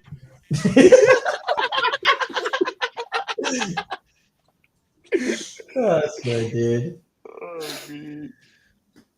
What's the topic for today, boys? Sorry I'm We've late, got a presidential topics. duties. Just a few topics. We were going over some of Bryce Dallas Howard's comments about season 2. The episodes are going to be 5 minutes to an hour long. They're in Hopefully post-production, as because you also follow Bryant, and I'm sure you've talked to Bryant a couple of times. Then they brought some dude, I guess, from Rogue One to do the cinematography. Could care less about that. Don't care. I mean, the cinematography was really good in that movie, so that'd be pretty cool. It's a cool idea. Let's see how it's executed, though. Yeah, and then we just kind of went on a couple different tangents about why I don't like Dave Filoni and a couple of other reasons. Who the fuck do you like, though? Let's be real. Kevin Feige, he's the greatest. Greatest producer of all time. Oh my god. But yeah, we were also going over some Ahsoka leaks and stuff like that as well. And then we were pretty much about Starfighter. Mark Hamill passing the torch for like the 5th time to Ryan Nobody Gosling wants now. his torch, bro. He's the worst guy to have in the blunt rotation. Well, that's the thing is, Buke Skywalker, he threw his torch into the ocean, so fuck his torch. First off. Pause. Pause. Secondly, fuck Ryan Gosling, bro. Like, I could not give less of a shit about a movie after I heard that he was going to be in there. I don't know. For me, I'm going into it with like the lowest of expectations because I don't like the fucking cash grab that is like, let's pick a big actor and put him in a fucking Star Wars movie shit. I think it's stupid. But we'll see. Not a fan of his though. Completely. I don't know, man. He just like I really don't even think. I'm gonna be honest. I'm gonna say something. People are probably gonna clown me. I don't give a shit. I don't think Ryan Gosling is a great actor. I couldn't tell you one fucking project that he's been in. I just know him. Like, you want to talk about Hayden Christensen being flat? Come on, bro. Ryan Gosling might be flatter than my ex-wife. Oh. Before the tit job. Oh. Oh, man. We'll just have to wait and see how it is. But, I mean, if Mark Hamill's going to be saying, oh, yeah, I'm passing pretty much like Ryan's going to be the new face. Like, what the fuck is that? Like, no. I don't know, man. For me, it's like Ryan Gosling's last good movie, I would say, is probably Drive. That was a good movie. Yeah. Nice Guys was decent. Blade Runner was okay. Barbie was shit. I didn't even watch Fall Guy, so we'll see. Oh, he's in Fall Guy? I don't watch that either. That was Ryan. Oh, that's Free Guy. That's Free Guy. Free Guy is the other one. Yeah. Damn it. You're thinking of the different F guy. Yeah. Kevin Feige. Oh, Feige guy. Yeah. Yeah, no, I don't know. The topic that I'd like to bring up, and I know that Swooner is going to disagree with me on this. I saw your boy Closet has a video about how Mace Windu is the worst Jedi. Ooh. That's kind of something like that. He was a bad Jedi. Not really. It's completely unbased. What does he mean by I saw that. I saw that video on Instagram. Well, in his trailer thing, he said he was like Mace Windu got all the people on Geonosis killed. I was like, not really. Yeah. I mean, if you really want to be honest, the people who got everybody killed on Geonosis was Padme, Anakin, and Obi-Wan. Because if they weren't there getting captured like a bunch of bums, Mace Windu would have never had to bring 200 Jedi there. But yeah, I mean, Yoda was there too. Yeah. So Yoda was also like, yes, let's bring everybody. Like, Yeah. He's the Grand Master. Bring everybody, we must. Party. I don't think Mace Windu's necessarily a bad Jedi in the sense of like skill. I think he's a great Jedi. You know, as far as bro, he was arrogant. Like he kind of pushed. All of them were. He pushed Anakin. Oh, that's valid too. That's valid too. All of like Windu, tell me one character in Star Wars who wasn't a bit arrogant. Oh wait, Yaddle. Yaddle got her cheeks clapped. And Yaddle was arrogant because she thought she could win a fight when she's clearly not based. Yeah, that's true. She's not based. Like, it'd be like my fucking dog going to fight fucking Dooku.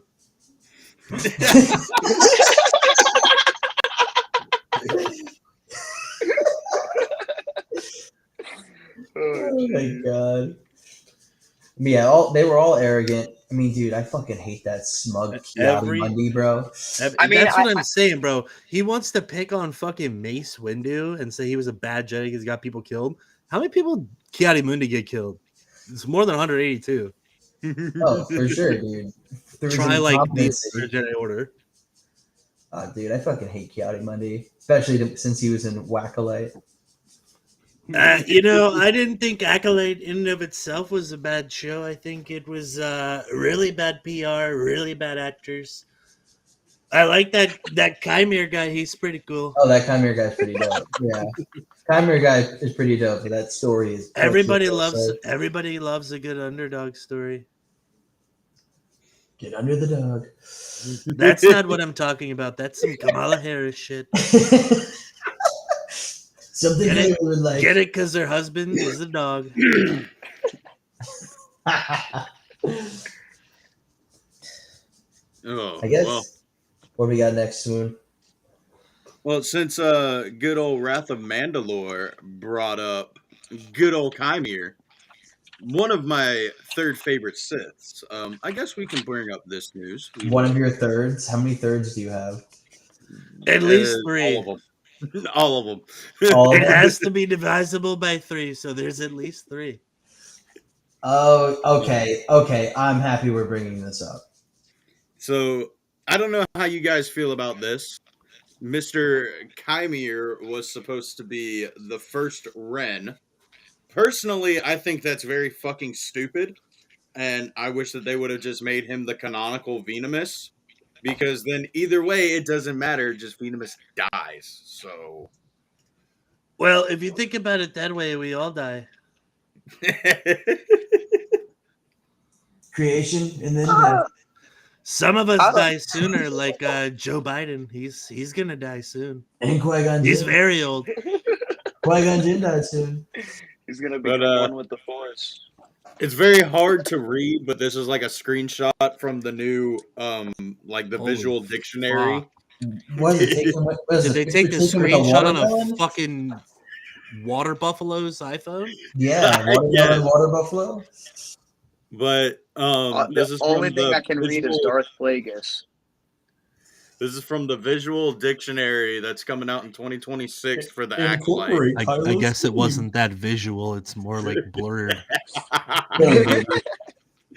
But it says storytellers took the design. It felt like it foreshadowed a possible connection to the Knights of Ren with the Kylo Ren shape we landed on. Headland said, "We just started." She doesn't even know. She doesn't even know. We just started to go in that direction. It was the design of the character, as well as knowing where we were going to introduce Darth Plagueis, who has to end up with Palpatine as his apprentice following the rule of 2. I can't read what the fuck this is saying now, but yeah. I'm going to be real. I don't think you can read. Yeah. Well, no, I established that early on. That's why I listen to audiobooks.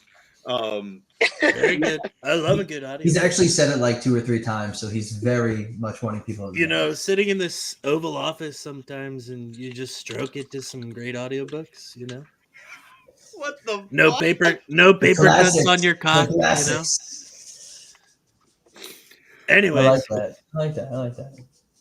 I mean, Yeah. I think that could have been good. Like a lot, Yeah, almost anything could have been better than what we got. It's all about how the delivery of it is. You know, well, I and mean, my issue that's isn't with the idea. that's It's the thing is that wasn't going to be the original plan for Acolyte. That was her talking about the next project right after the fact. For me, I think it can work. yeah, That group of people would not have been able to functionally make that happen in a way that makes sense and people yeah, got on board with. absolutely. I think it 100%, has the 100%. possibility to have been something, but I don't think that's the right direction for his character. Okay, that's I fair. agree with you like 95%. You know, like I think it could have been cool, right? But they're not their group of people to do it. I mean, right direction for his character, I don't know, like how far, because Knights Ren is pretty far ahead. Like, I would be like, you know what, I could see that being a thing and being okay with it. But I think she's talking out of her ass. I don't think that's where they were originally going. Yeah, I think that's totally that's a reactionary comment. that's exactly where I'm at. Is I don't think it's really a valid idea because I think she was just gonna say whatever she needs to say to try to get people back on board with her.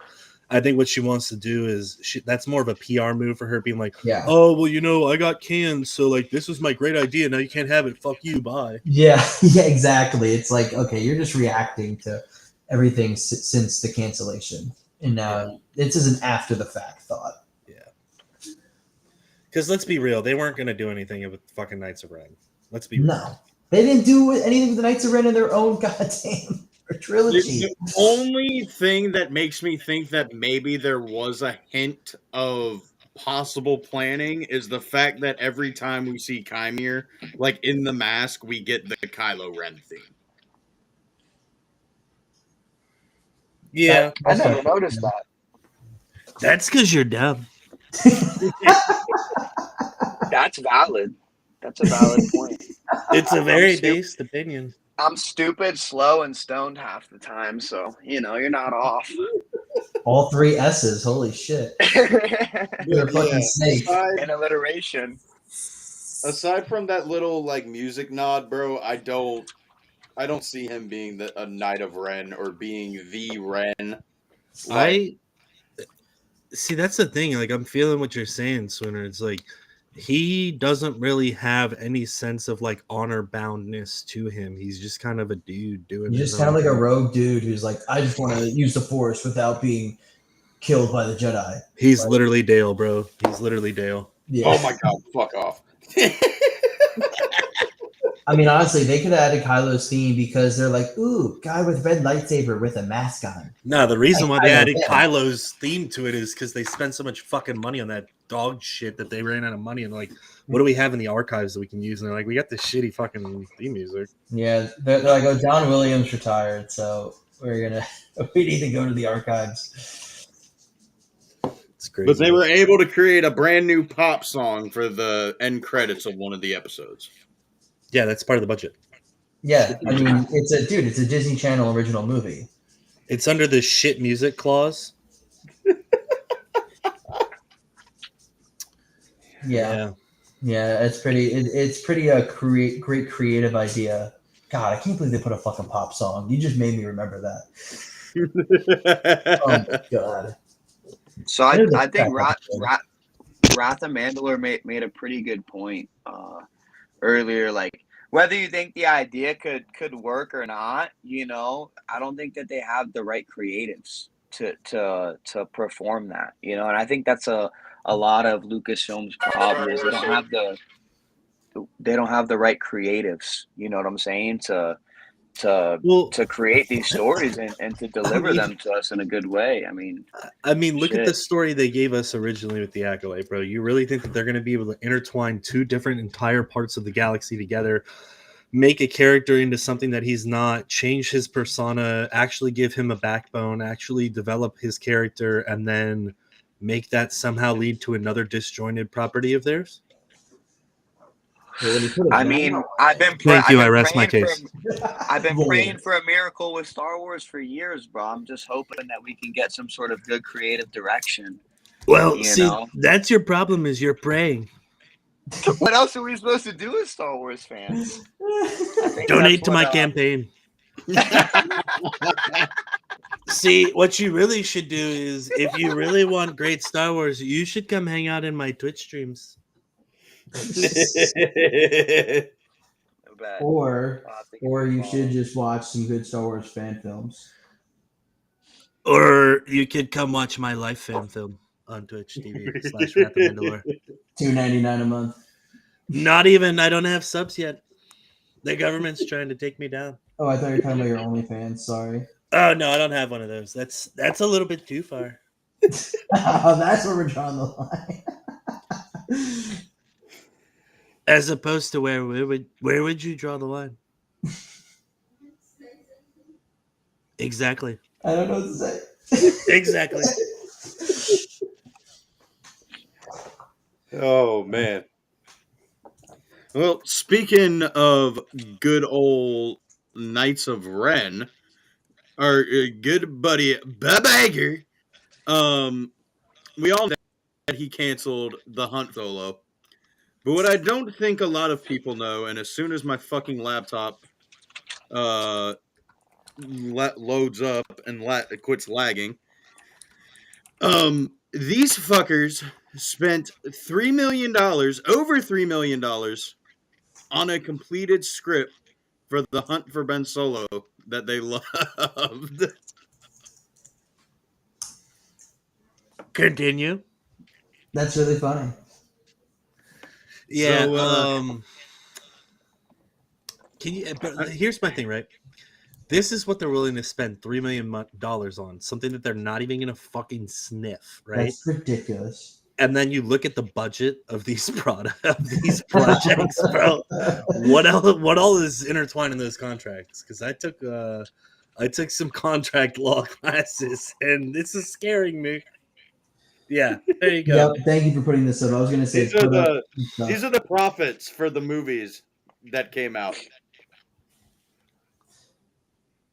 The profit for Rise of Skywalker was only $48 million. Yeah, so if you know, it was like 6 years ago. They filmed a lot of it in the UK, and so the UK makes it a lot better for like giving tax write-offs or like just making everything overall cheaper. Right. And they've released all their final documentation on it because they have to have it publicly. But brother, pull that back up. Yeah, Put it back up. Put it back up. We're gonna do an economics class here today. Nah, I was about to pull up like the budgets. Like these are the profits. But Donnie, that's why we were able to see actually what it truly cost, and then actually how much, how little it. Let me put it this way: you just said that they got it cheaper. They made it cheaper. They had tax write-offs, and that is still the profit. I know it's so that sad. movie is insane. It's so ridiculous. It's insane. I mean, I think at the end of the day, the overall budget they put into it with everything was over $600 million. Well, $100 million of it was probably just to get fucking Harrison Ford to come on. Yeah, he was gonna be grumpy about it the whole time, and he fucking dead. Kill him. But also he was dead, and they brought him back in Rise anyway. Pay me $100 million and fucking kill me. That's exactly what that guy wanted, bro. He got a fucking. I don't know if he got paid $100 million, but I know he got paid really well for that movie, and he got exactly what he wanted. Also, didn't The Force Awakens make like $2 billion? Yeah, it was like, if it wasn't 2, it was 1.9. It's like the top 10. I think brother, it only made $500 million. 593 gross. What the fuck? Yeah. That's what I was saying. Like the UK budget came out and everything, and it was actually all in like $600 million. That's crazy. This is God damn. And they made profit of $48 million. That's so sad. Bro, I'm gonna tell you right now, profit of $48 million isn't shit. It's nothing. It's nothing. It's nothing. Bro, they might 48 cents. Like, that's it. That's pathetic for a Star Wars movie. That's pathetic. Oh Solo, if I'm reading that correctly, Solo made $100 million, and And he Brother, still said no. let me put this into perspective for you. That's Inside crazy. Out 2 and Moana 2 achieved over 1.6 and $1 billion at the box office. Yeah, and how much was their budget or their budget? They probably made more profit. Of course. Yeah, I mean Moana, I don't know how much that movie cost, but it's animated, so it's not like it definitely doesn't have nowhere near as a budget as a live action Star Wars. I'll get a better movie. comparison for you. Yeah. Just keep rolling. I mean, look at fucking. I mean, not Disney, but look at Minecraft movie. How much profit did that make? I know it grossed right around $1 billion. It was like 900 million. Let's see, not Minecraft movie profit. Okay, well, the box office was 957 million. What was the budget? Budget was around 150 million, and they made 957 million at the box office. So I'm going to round that up to 200 million budget because they don't tell the truth. Yeah, bro. That's Okay, really bad so for let me- Star let me- Wars, man. Let me put it to you this way. Wicked, right? I think we can all agree that movie fucking sucked. I didn't even see it. Had a production budget of 145 to 150 million. Profit, it grossed over 738 million worldwide. So this is the thing that you don't realize too, right? So their production budget was 145 to 150. They still needed to earn between 290 and 300 million to break even.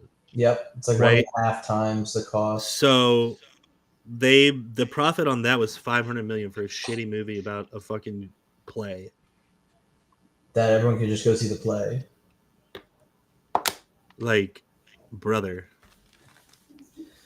Yeah, 48 million is insane, and that's the cap off to not just your trilogy, but your apparent Skywalker saga. Holy shit.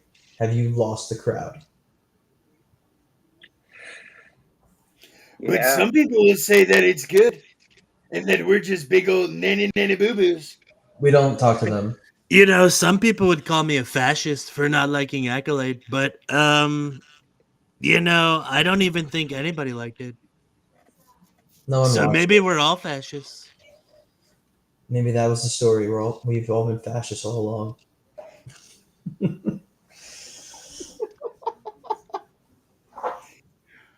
Oh my god. Some people would tell you that. There's some of You know, those some Acolyte people- fans out there. Some people would also let a dog lick peanut butter off their wiener and tell you it's the best head they've ever gotten. Jesus That, fucking you know what? Christ.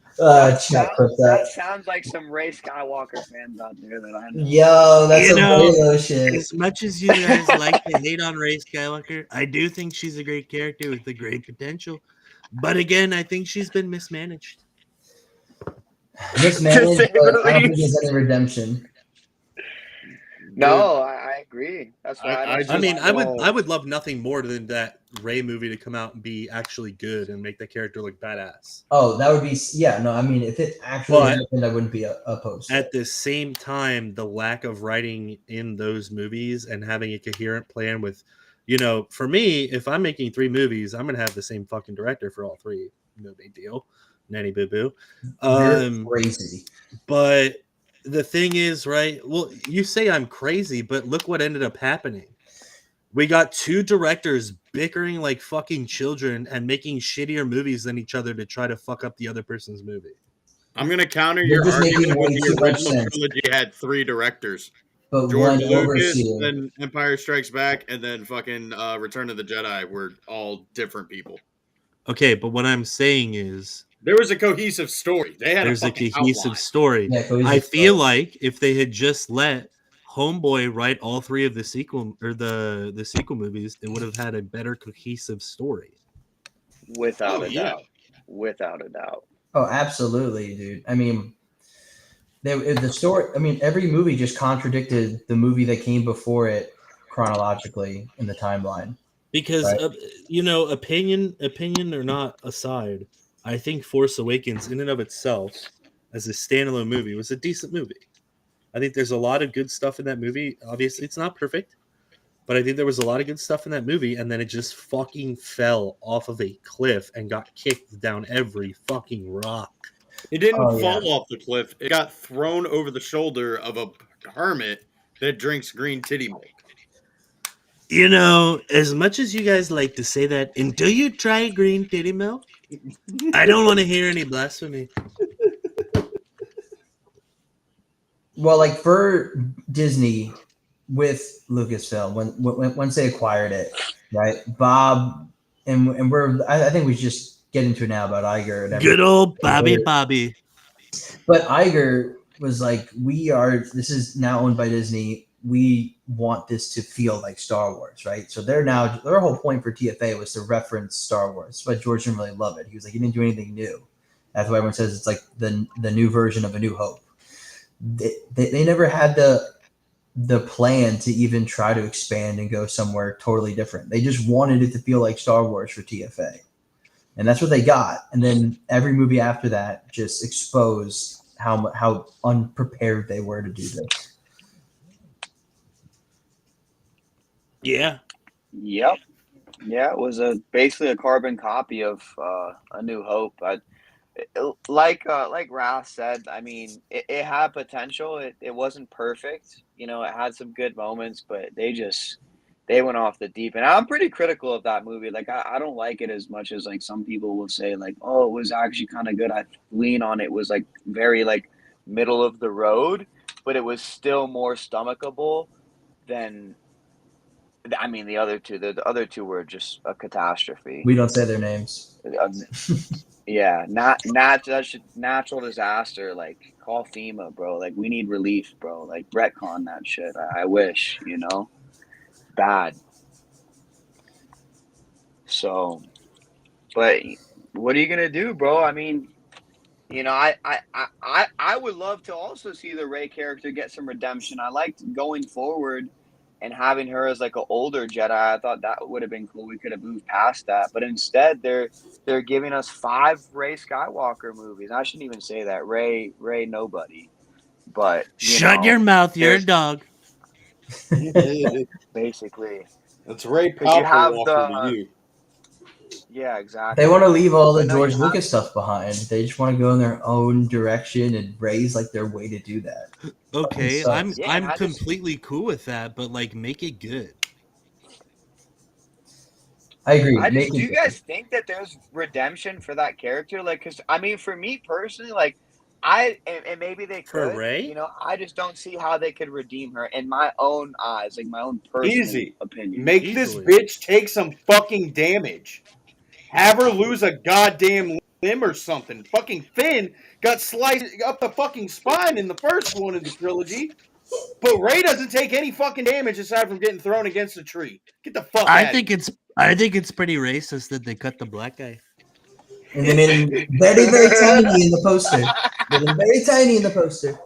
Well, that's not really on Disney. That's more on China. The Disney okayed it. Disney, but it's Chinese Clone influence. Clone Force, you're missing. Oh god damn it! Hold on, I'm trying to pull the comment up. Clone Force, you're missing a big name in there. Her actual name. No.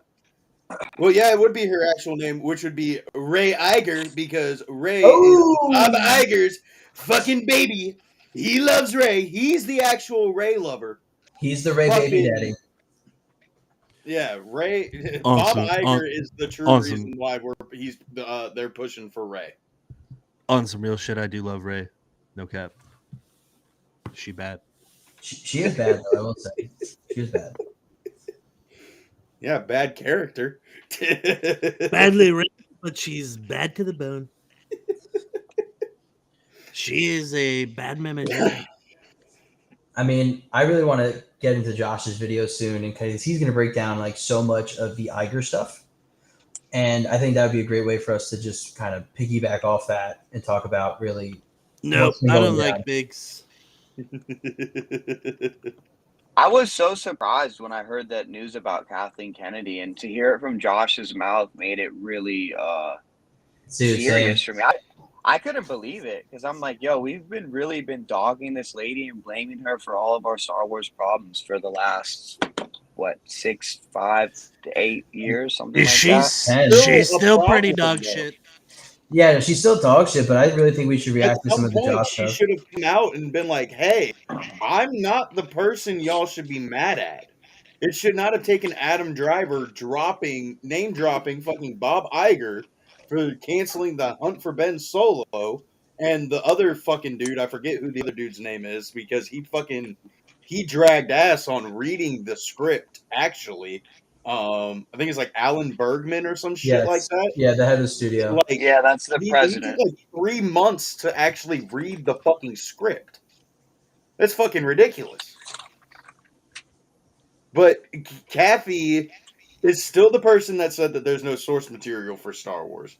Facts. She's still the one that said that the original script for The Acolyte made her cry, which ridiculous. No.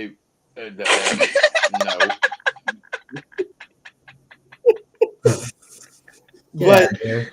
still at some point should have been like, hey, instead of fucking hating me, why don't you go talk to Bob Iger, my boss?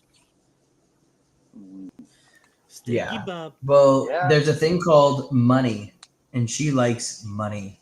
So she stays on and she falls on the sword so that she gets more money.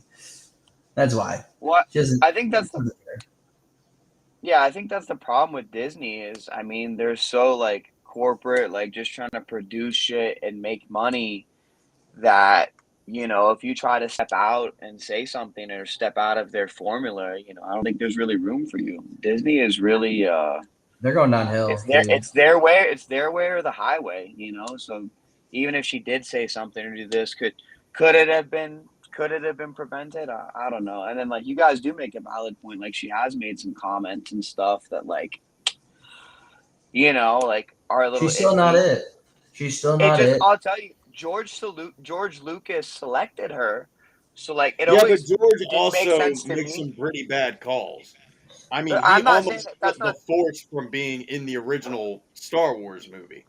Shout Yeah, out I mean, I'm Marsha not. Lucas for telling him he's fucking retarded.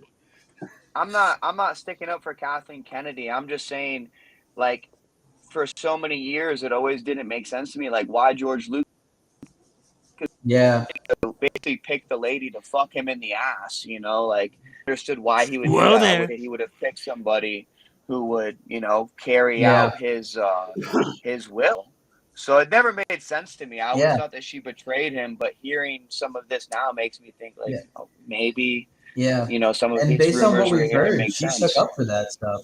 And she stuck, and I'm not Yeah. defending her either, but like, yeah, she actually stuck up for keeping Clone Wars. She got Clone Wars season 7. She wanted to use George's sequel treatments. So she was like properly, I guess, appointed by George to be at least somebody to be like, hey, I'm going to fight for what you really wanted. And then of course Iger was like, nope, not doing that. And then Kathy was like, all right, I tried. But Yeah, and at the end of the day, You she know what likes it her feels like paycheck, to bro. me? what? It feels like that episode of SpongeBob where they got frozen in Sandy's tree dome, and Patrick just walks up and goes, "I got this, SpongeBob. Ha, ha. Open sesame." That's all I've got. Yeah, no, that's definitely kind of what it feels like. So, I mean, Kathy still has made so many bad comments. I think there's other bad decisions. I think maybe she's working with some of the cards that Hey. she's been dealt. There's one thing I want to tell you. It's not her fault. She has no source material. Yeah, that's true. That's true. That's so true. Bio Nerd, let's pull up the Josh video. We can do that now or before or after smoke break. What do you think? I'm kind of feeling a smoke break right now, actually. I think he was reading my mind there. Okay, good. So yeah, let's take a quick smoke break, like 2 minutes, and come back and let's just react quickly to parts of that Josh video, and then I gotta get into Mortis stuff. We gotta get into Mortis stuff because I really Alright. love Mortis. We'll see Let's you do it. boys in a couple of moments. All right.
Oh, I'm back and I'm better, baby. I'm still drunk. All right. Oh, there we go. Oh yeah. Give your Right. fucking balls a tug, tit fuckers. All right, Letterkenny. Okay, guys. So, a little like around a week and a half ago, some news came out. So obviously, Adam Driver was like, "Hey, Bob Iger actually shot down this project we were working on for 2 years." A lot of people were like, "Oh, Bob's really, I guess, calling a lot more of the shots than we thought. What are they thinking?" And one of my favorite YouTubers, someone that actually brought me and Donnie together, is Josh from the Den of Nerds. Hell He yeah. talks about all Star Wars stuff, Marvel stuff, a lot of nerdy stuff. And he's very kind of in tune to what's going on with some of the stuff behind the scenes. He has some good sources here and there. He talks about scoopers, yada yada yada. Well, one of his best sources, he says, is Omega Source. They gave him a lot of the Ahsoka information for season 1 that it came true, and then a lot of now the Ahsoka season 2 leaks and other things around Lucasfilm that have been proven correct has told him a lot about actually more of what Iger's done with Star Wars since they've actually purchased it. And there's got like 3 videos here on his clips channel. I'm going to pull one up right now. I'll pull up the first one. We're not going to watch the whole thing. We're not going to watch all of them, but a lot of good tidbits and info in here about what Iger's actually been doing with Star Wars, and maybe Kathy isn't completely to blame. You guys ready? Yep. I was born ready. So, and let me know if you can hear this. One goes on. Nope. Venture together. So obviously,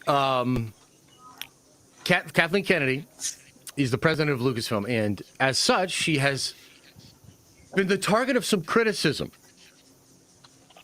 Being the leader, I think that just comes with the territory. And just like a coach on a sports team that's having a losing season, a lot of scrutiny, a lot of attention, a lot of articles, the focus of narratives in journalistic circles, chatter on social media.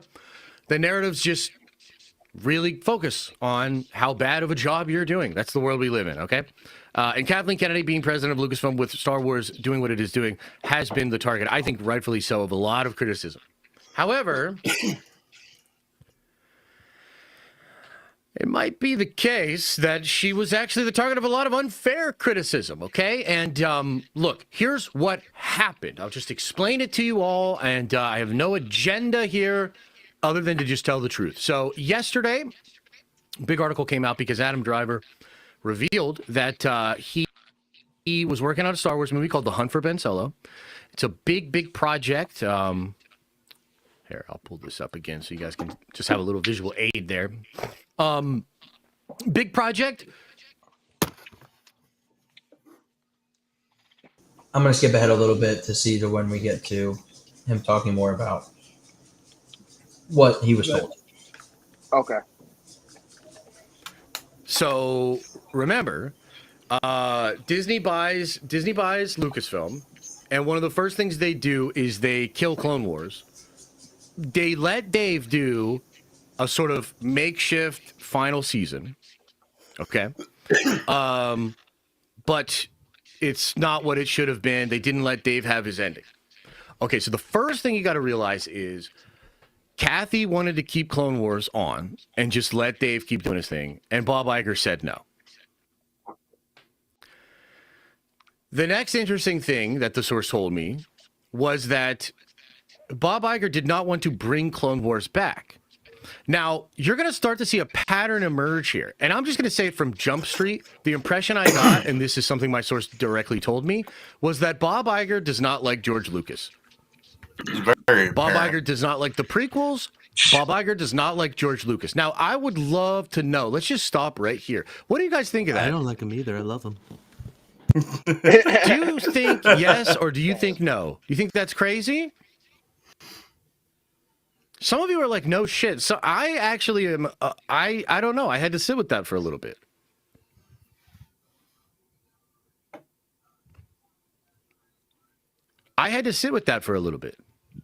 Outer Rim Posit. but it does explain a lot as we are.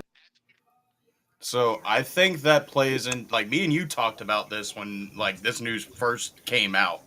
Yep.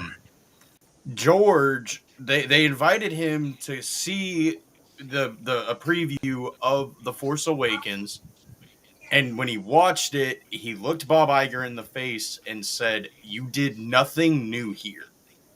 It would not surprise me if everything we have gotten after that is a result of that comment. Would not. Yes. It would not surprise me whatsoever. Yes. So that is something that you and I did talk about a few weeks ago, where obviously it always felt so weird that Disney / Lucasfilm was pulling away from George's stuff. George wasn't involved. It was pretty obvious he wasn't going to premieres anymore. But we were like, no way. There's like this like super bad blood between maybe Disney and George, right? Maybe Well, Kathy. for fuck's betrayed sake, him. Bob Iger is the reason why George got a second season of Young Indiana Jones when it clearly did not deserve a second season. So they were like on friendly terms, but even though in Bob's book, Bob talks about how, they shut down the park, they did all this stuff. He really like swooned George to like be like, okay, I'll give it to you. But then he's like, oh, like maybe I misled him a little bit about how much we would use his treatments of the sequels. He definitely did. Like, he just straight up lied. Bro. Yeah. He did. No, really. He kind of like, because I heard it said, I forget where I heard it, but it was like the term, I forget what the phrase was, but it's almost like kind of like a handshake deal or like a, yes. like a, yes. That's like exactly what it was. Yeah, I think Josh actually. It was a handshake. Yeah. It was a handshake deal on them using a sequel treatment. It was a handshake and wink, right? Like, hey, we're going to buy your treatments so no one else can make it. And George, I think it's called like a tacit agreement. That's what I think Josh was talking about. It's like where you kind of like agree by like not disagreeing. That's exactly so Disney, it. Yeah. So George thought they had like kind of like a low key agreement because Disney was like, we're going to buy your treatments of the sequels as well. Yeah. So he definitely misled him, and it's just so unfortunate because I've listened to the leaked script of like what that trilogy could have been, and it's just so much better. Like if we would have got that, bro, like Star Wars, the sequel trilogy is what put Star Wars in the state that it's in, and like unbelievable to me, bro. That they would get rid of that and give us the sequel trilogy, like just crazy. Yeah, and they're doubling down on it, giving us 5 more Rey movies. So like, yeah. Exactly. I don't even know if I'm stoned. Is my head on straight? Like, is this real? I don't know, man. No, it's for sure. So, like, Josh feels like we're in an alternate universe. No, it does. I know. I mean, it never made that much sense, right? When you were like, how could Disney be okay with this, with what's going on, the performance of this, the stories they're doing, the fact that they can't get a movie out? It always seemed like Kathleen had too much autonomy. Right. Mm-hmm. It always seemed that like it was like how is she able to stay? How is she able to make these decisions and not like Disney clearly wants to make more money. Disney clearly wants more movies put out. Now it makes more sense. We never really thought it would be coming from top down, straight from Iger, in such a involved way. Thought maybe Disney has agenda, their boardroom, their people on the board, their people in their creative parts of their company that are like, no, do this, do that. But coming directly from Iger on several occasions with almost a vendetta against George Lucas era stuff and George himself, this is the worst timeline. Yeah, it feels that way. It feels as if he does have some sort of personal grudge or just doesn't like George Lucas or something. Because, yeah, it from when you play the video, from what I gather from this video about Josh, is that Bob Iger really wants to stray away from George Lucas Star Wars, especially like specifically like prequel era stuff. Yes, you took the words out of my mouth. So like I was going to say too, Bob is like known to be a prequel hater, just like JJ. Mm-hmm. So he thought prequels were weird, not well received in general, but just thought they were too weird and not Star Wars. That's why when they made the sequel trilogy, he was like, I want this to feel like the original trilogy, and I don't want to expand. I want this to feel like Star Wars. It's like, this is why Star Wars keeps referencing Star Wars. that's what makes Star Wars is when it does stuff different and when it expands on the already established sandbox. Oh You my god, I can't know. just buy something and act like you're the creator of it and start making massive changes like that, brother. Like, yeah, you own it. You can do whatever you want 100%. with it, but do not act like you created this shit. And that is what they're doing. Well, they're corporatizing it, right? It's becoming more of a cash cow instead of something that is a piece of art.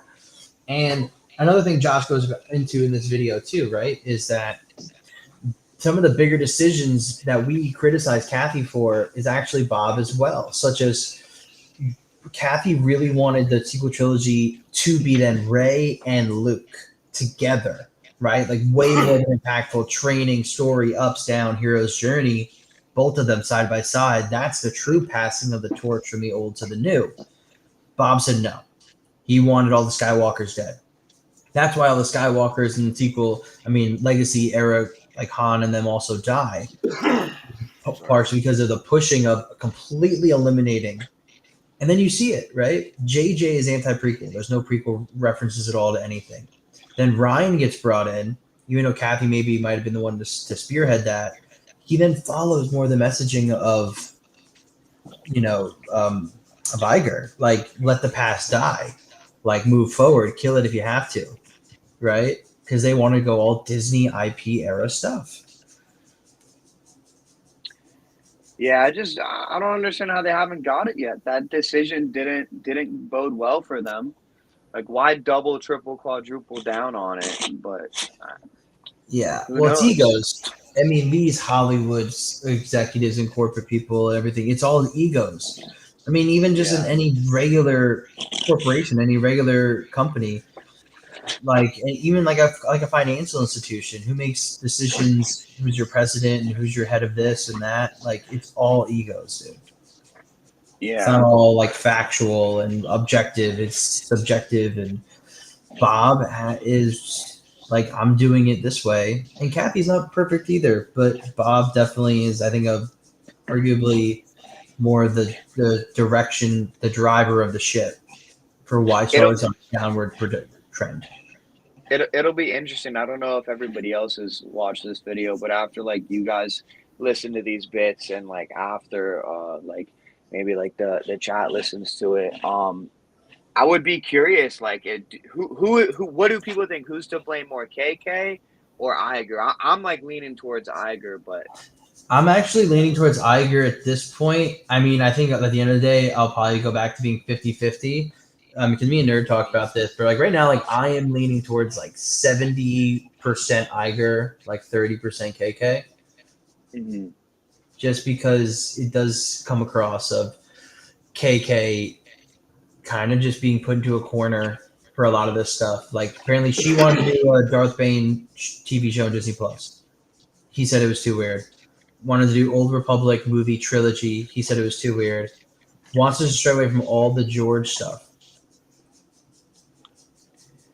yeah, and I don't know, man. Like, could Kathleen Kennedy have done more? I don't know. It just sucks because, like, at the end of the day, no matter who's to blame, like the fandom and the IP itself is just in shambles. Other than the animation always delivers. But Exactly. Which is, one thing that now I'd makes me say that nervous. the animation is starting to fall off too because the last two Tales of series. oh, you I'm didn't not gonna like the lie, last brother. one? Tales You of didn't the like that Underworld? one? Pointless. What the fuck was the point? What was the point? You tell me right now what was the point of Asajj's arc? The Cad Bane one was cool. I to be honest, I can't give you a reason other than the fact that as a Star Wars fan, like I enjoyed seeing more of those characters and seeing more of their story. That's how I feel. Hey, I'll say that Tales of the Jedi was the best, and the Oh one of yeah. Exactly. what was it? I think Tales of the Underworld to me wasn't nowhere near as good as the other two. Is I it thought Tales of Tales the of the Empire Underworld was or awful. Tales of Yeah, the Tales of Empire? the That's what Empire it was is. Yeah, terrible. That was I thought it was That just was mid. mess. Like for me, it was like it wasn't like Oh terrible. yeah, no, it wasn't Equal bad, Acolyte but bad. It wasn't Acolyte yeah, bad. it was just mid, like middle of the road. Nah, it was like, I mean, I want a Tales of the Sith, and I want to go. I want. That's how you should make Darth Revan canon. Tales of the Sith. I mean, technically, he's like all the legends. Sith are all canon now, but only by name, and that is because of the Rise of Skywalker. And potentially TLJ for Revan. Yeah. Yeah, well, Well, that straight up is from like it's from a Revanist. So Yes. Yeah. and there's the Revan Legion, there's the Undeadu Legion, there's the I think there's the Scion Legion. I don't know. Scion. No, it's the Eye of Scion, Ahsoka. Yeah, I just know that in Tross, like the Final Order's legions are all All named Sith. after Sith. Yeah. But at the was end of that the the day, whole? guys. Oh, my bad, bro. I didn't Sorry, mean to cut Donnie, you you off. go. No, Sonny. No, you go. You go. Okay. I insist, sir. You first. Thank you, my friend. I was just saying, but at the end of the day, right? It's just the partnership of Disney and Lucasfilm is just not working. It's awful. It's never going to work. I don't know if there's anything about who's going to be leader of which company. How I just Lucasfilm needs to be with another studio at this point. So, other than the fact that the KK versus Iger thing, I have a question for you guys, and I'm sure like a lot of people listening probably have like opinions on this. Is Dave Filoni the guy? Since you brought up No. like leadership and stuff. No. Okay. I don't know how I feel because like hearing all this about KK and Iger, I don't know really what's going on behind there. I kind of have faith in Dave. There's a couple areas I feel like he's fallen short in. I'm kind of like just I don't know. I have to see. So it's interesting. I'd like to hear your guys' opinions on that. Okay, so the way that we were talking about how like Disney is telling their version of Star Wars, Dave is telling his version of Star Wars. He That's fair. he overrides so much canon that's already been established, like prior to like stuff that they kept canon when Disney bought bought Star Wars. He overrides that shit to forward his stories. Yeah. So Like an it's example would be like maybe the Ahsoka novel, right? Exactly. Exactly. Okay. That's actually a pretty good point. That's pretty valid. There's that. There's the changing of Caleb Dune's Order 66 moment with his master. The location, even lightsaber color, which whatever, lightsaber colors, whatever. People are really mad when they made the Clone Wars. It pretty much like totally retconned all the Clone Wars Legends books, but that was even back like in 08. Yeah. But then like Dave, just also the way he leaves things open ended and up for interpretation.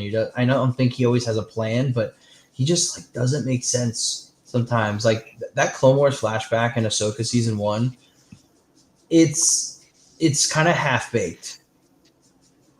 It doesn't really make sense. You can find a way to make it make sense, but even if you do find the one thing that's actually explicitly talked about that, like, hey, would you rather just give up and die, or would you rather fight and live? Doesn't know how it purely applies to her situation in a way that's literal. He needs to get better with his writing. He just needs to get better. Yeah, I agree, and that's why like I think that he does great in animation. I love all of Star Wars animation. I think most of it. I mean, some of it is like lackluster in certain areas, but for the most part, it's all really, really good. And I think he understands Star Wars well, but sometimes I feel like he tries to go like, and for lack of a better word, like too George Lucas, or he's just trying a little too hard with the mysticism. And I think, yeah, I agree. He needs to improve on his writing, and Yeah, it's tough, man, because I really like Dave Filoni. I think he's one of the few people back there that I know of that understands the lore, has a deep knowledge of it, and I want him to be that guy. But I find myself having what would the Jedi say? A lack of faith? A lack of faith. Yeah. I mean, Yeah. like your faith in the Jedi is broken right Yeah. now. You know, That's kind of where I'm at, you know. The turn to the dark side and just only watch anime and Marvel. dude, Keep I it know, that and way. even Marvel like is going down a path, but I think they're already starting to try to right the ship. I think they're trying to get back to form, and I mean, I Hmm. thought Fantastic Four and Thunderbolts was a good return to form. From a lot of what I've I heard, agree. it's so hard to like turn on a dime.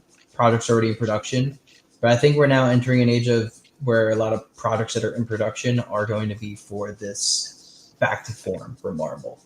Yeah. Disney still has not even turned the ship around yet. They haven't put a blinker on. They don't smoke blinkers. They don't do anything. So So let me Well, they're ask. That brings smoking up a good something, but point. it ain't blinkers. That Yeah, that brings up a good point. I'd like to hear what you guys think because I'm pretty. I have a strong opinion on it. But do you guys think that Star Wars can turn the corner? Do you think that they can yes, turn it around? Okay. yes. Oh yeah.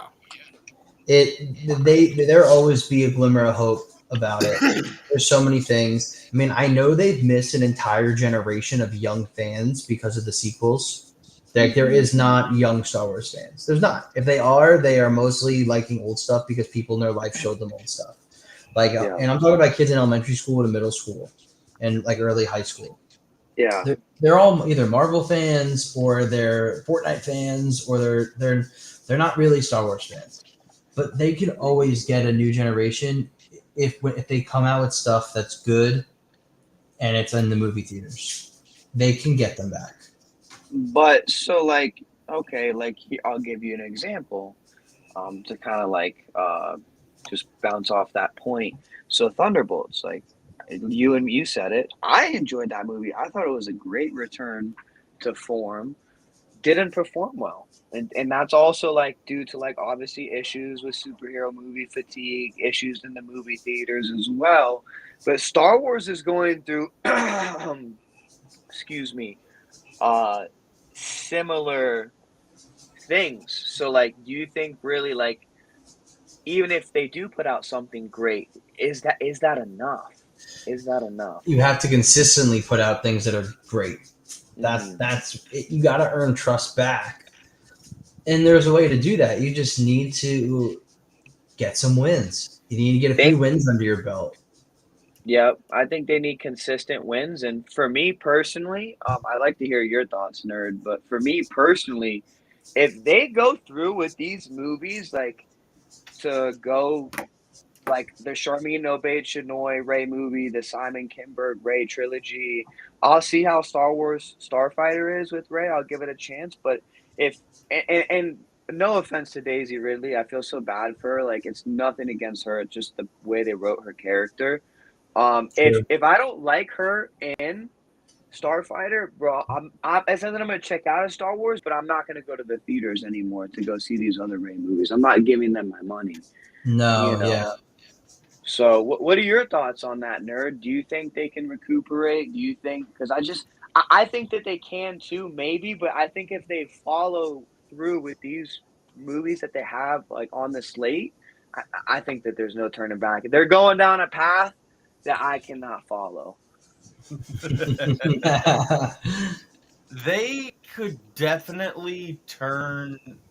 They could recuperate the losses.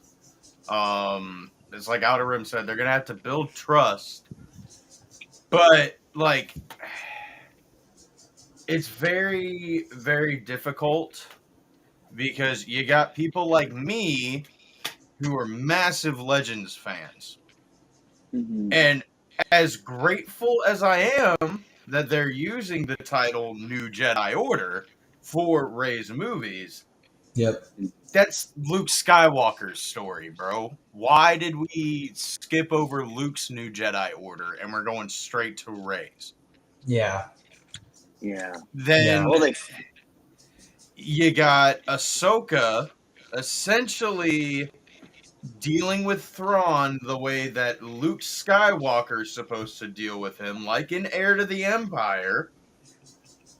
And it just feels like anything that they try to do, they're just gonna give like the stories that we know that we want to see brought to the big screen. They're just gonna give them to different characters. Yeah. So do you have faith, like, with this slate of incoming movies and TV shows that, like, we have for, like, the next however many years? Like, I don't know how far ahead that these movies go. I know it's, like, definitely for the next, like, 4 or 5 years. Do you think that that will be enough to recuperate or slash rejuvenate the fandom? Mm-mm. If they nail everything out of the park, because I've been a big major advocate of well, I don't know if advocate's the right word, but I'm not the biggest supporter of the mall show. Really? As cool as it sounds, I need to see it before I can judge if it's actually worth it. I mean, Because that's I'm not totally a fair. That's valid though. We gotta be cautiously I'm not a optimistic. fan of the way that anybody has described the way this show is. Okay. Because Sam Witwer has like, I'm not a big fan of the way that he described Maul being scared of the Empire. Because in Clone Wars, whenever he gets his mind restored, Savage Opress name drops the Clone Wars to him, and he says, he moved on without me. So he knows what the fuck Palps is up to. He was tortured and beaten by Palps as a youngling in Legends and in canon. Why would he be terrified of what he sees? He knows how ruthless Palpatine is, bro. Why would he be scared? Come on. Well, I saw that clip that you're talking about too, and when I heard Sam Witwer say that, in my opinion, I took it, or how I took it was not necessarily that he's scared, like he's shitting his pants about Palpatine, but he just knows like how outmatched he is. Like when they fought, which was also an amazing lightsaber duel when him and Savage Opress fought. Oh, that lightsaber Palps, duel is so sick. yeah, I Yeah, mean he that kind of I can understand. because like He was terrified in the Siege of Mandalore when Ahsoka captures him, Yeah, and he'd he's rather like, just be "Let me killed. go, let me die." But he knows, and he survives. So I just don't, unless I see Vader like slaughter Mace Windu in front of fucking Maul. I've got no reason to believe that this fucker should be terrified of anything at all. I mean, he's not an yeah. idiot though. Like he, as I think, as Donnie said, like he knows he's outmatched, and he wants to like not just sit around and be like compliant. He wants to do his own shit. So he knows that. I guess fear might be the wrong word for it, but he knows he needs to like build a fortress around him, and He has that's to by play it becoming safe. a criminal underlord. Yeah, he has to play it safe. I mean, at that point, the Empire's building. So Palpatine not only has removed the Jedi, but he has full control. At this point, not full control, but he has a pretty strong grip on the galaxy. And it's very, like, they're hunting down Jedi, they're killing them, So Maul definitely doesn't want to, what's the word, draw attention to himself. That's how I took Sam Witwer's words. Not because I can't see Maul as being scared of him either, even though he knows he's outclassed. Like if he has to fight him, I'm sure he would fight him. You know what I mean? But I have high Yeah, hopes for it. Like I mean, they I'm did say excited. it's going to be bad guys versus worse guys. But when you do something like that, eventually the bad guys are going to seem like good guys. And Yeah. that's one thing I'm not a big fan of in Star Wars nowadays is everybody getting a redemption arc. Yeah, like let people be bad. Let people stay bad. Yeah, I mean the best villains are very well written, and you hate them because of how evil they are. You know, Yeah, yeah. so I I mean, mean that's in a lot of media. Like I want my bad guys to be bad. I kind of want sometimes my bad guys to be pretty black and white. Like I don't need it to be like they're in a gray area. I don't need everyone to be an anti-hero. I Yeah, would I don't just need like. every single one of my villains to have like the most tragic backstory. Like some people are just fucking evil, like Palpatine, bro. Yeah, Palpatine Yeah. actually like came from a good family. That was rich. Yeah, Palpatine, like aside from fighting with his dad all the time, like he didn't have it that bad, bro. Yeah, dude. He was like he's a fucking politician. No, You he's know. straight evil, pure No, yeah, evil. exactly. He's like straight evil. But Yeah. he's also strong as fuck. You got people like Darth Bane. The fucker, though, he only joined the Sith army to avoid getting like arrested by the Republic for killing those two fucking officers in the bar. Yeah, And then he knows that like he comes from a tragic backstory. But once he gets the taste for power, that's just all he wants, bro. Like that's just his motivation is yeah. power. Just a big jack dude, and he's like, I want more. No, that's it. Yeah. Oh my god, those guys are so much better. They're so strong, and I want more badass Star Wars. More. I think Darth Maul will be, or the Darth Maul Shadow Lord, whatever they're calling it these days, whatever the Yeah, kids are calling it these days.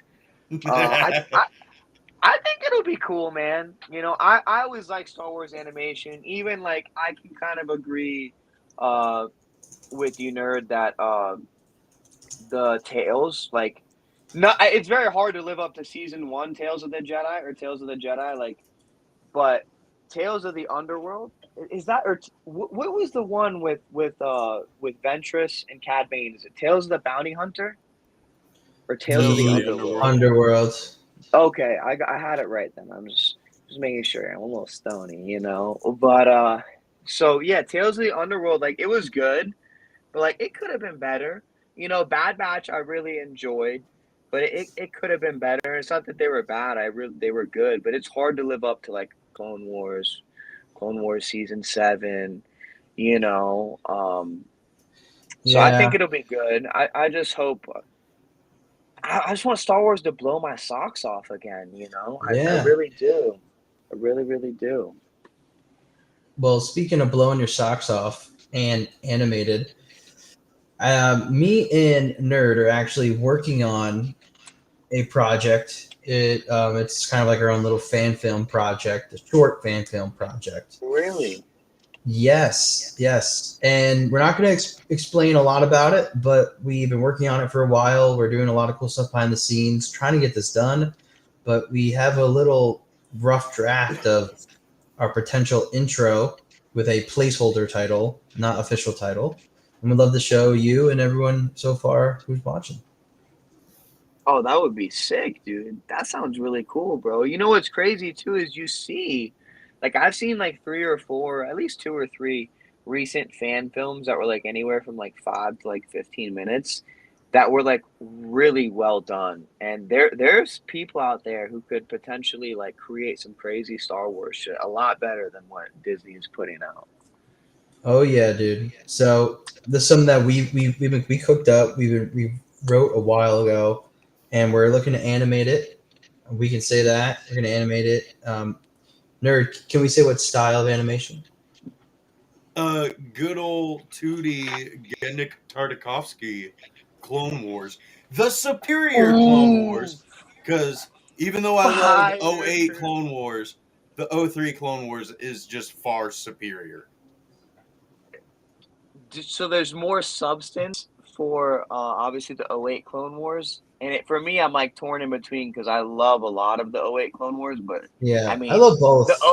the Tarkovsky was like it was a masterpiece. I wish we had more of it, you know. In my head, it's like still headcanon, Oh even hell though it yeah! kind of sort of like kind of gets retconned, at least the timeline with the '08 series, you know. But it's still Tiny bit. headcanon in my head. Yeah, I mean, it ties into exactly like what happened in Labyrinth of Evil, which led into the beginning of Revenge of the Sith for literally the attack on Coruscant. Exactly. But yeah, so we're And then, doing it in that art style. We really, Cool. really like. We're like, okay, we want to do something that feels authentic. And so far, this is like a placeholder title reveal, and then we're gonna a description, a prologue of what the short story is about. You ready? nice. I'm ready.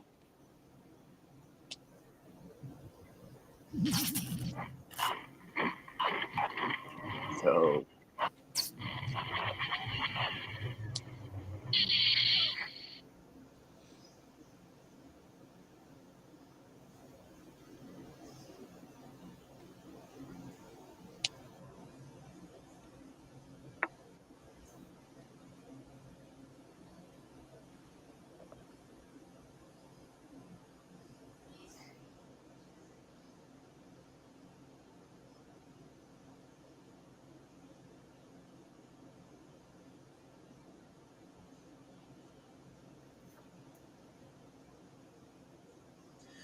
And that's what we got for you.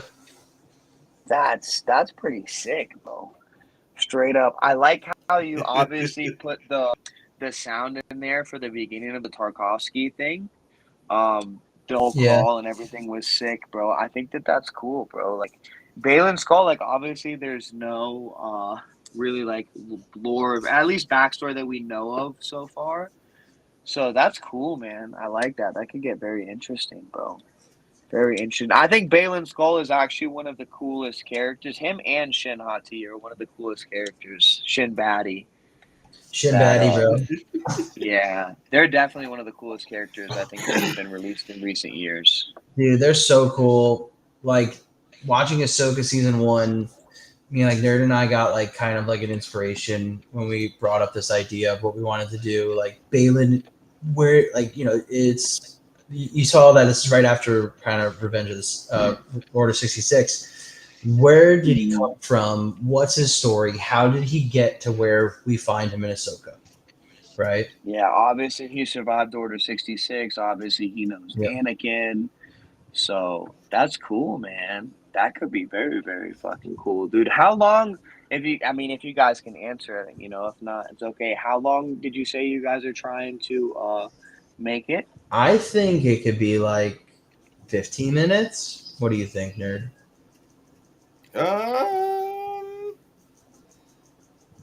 Depending on how it goes with editing, and once we finally find a goddamn animator, honestly, I'd probably go a little shorter, like 10 to 12 minutes. It's really not that big of a Okay, story. cool. It's not.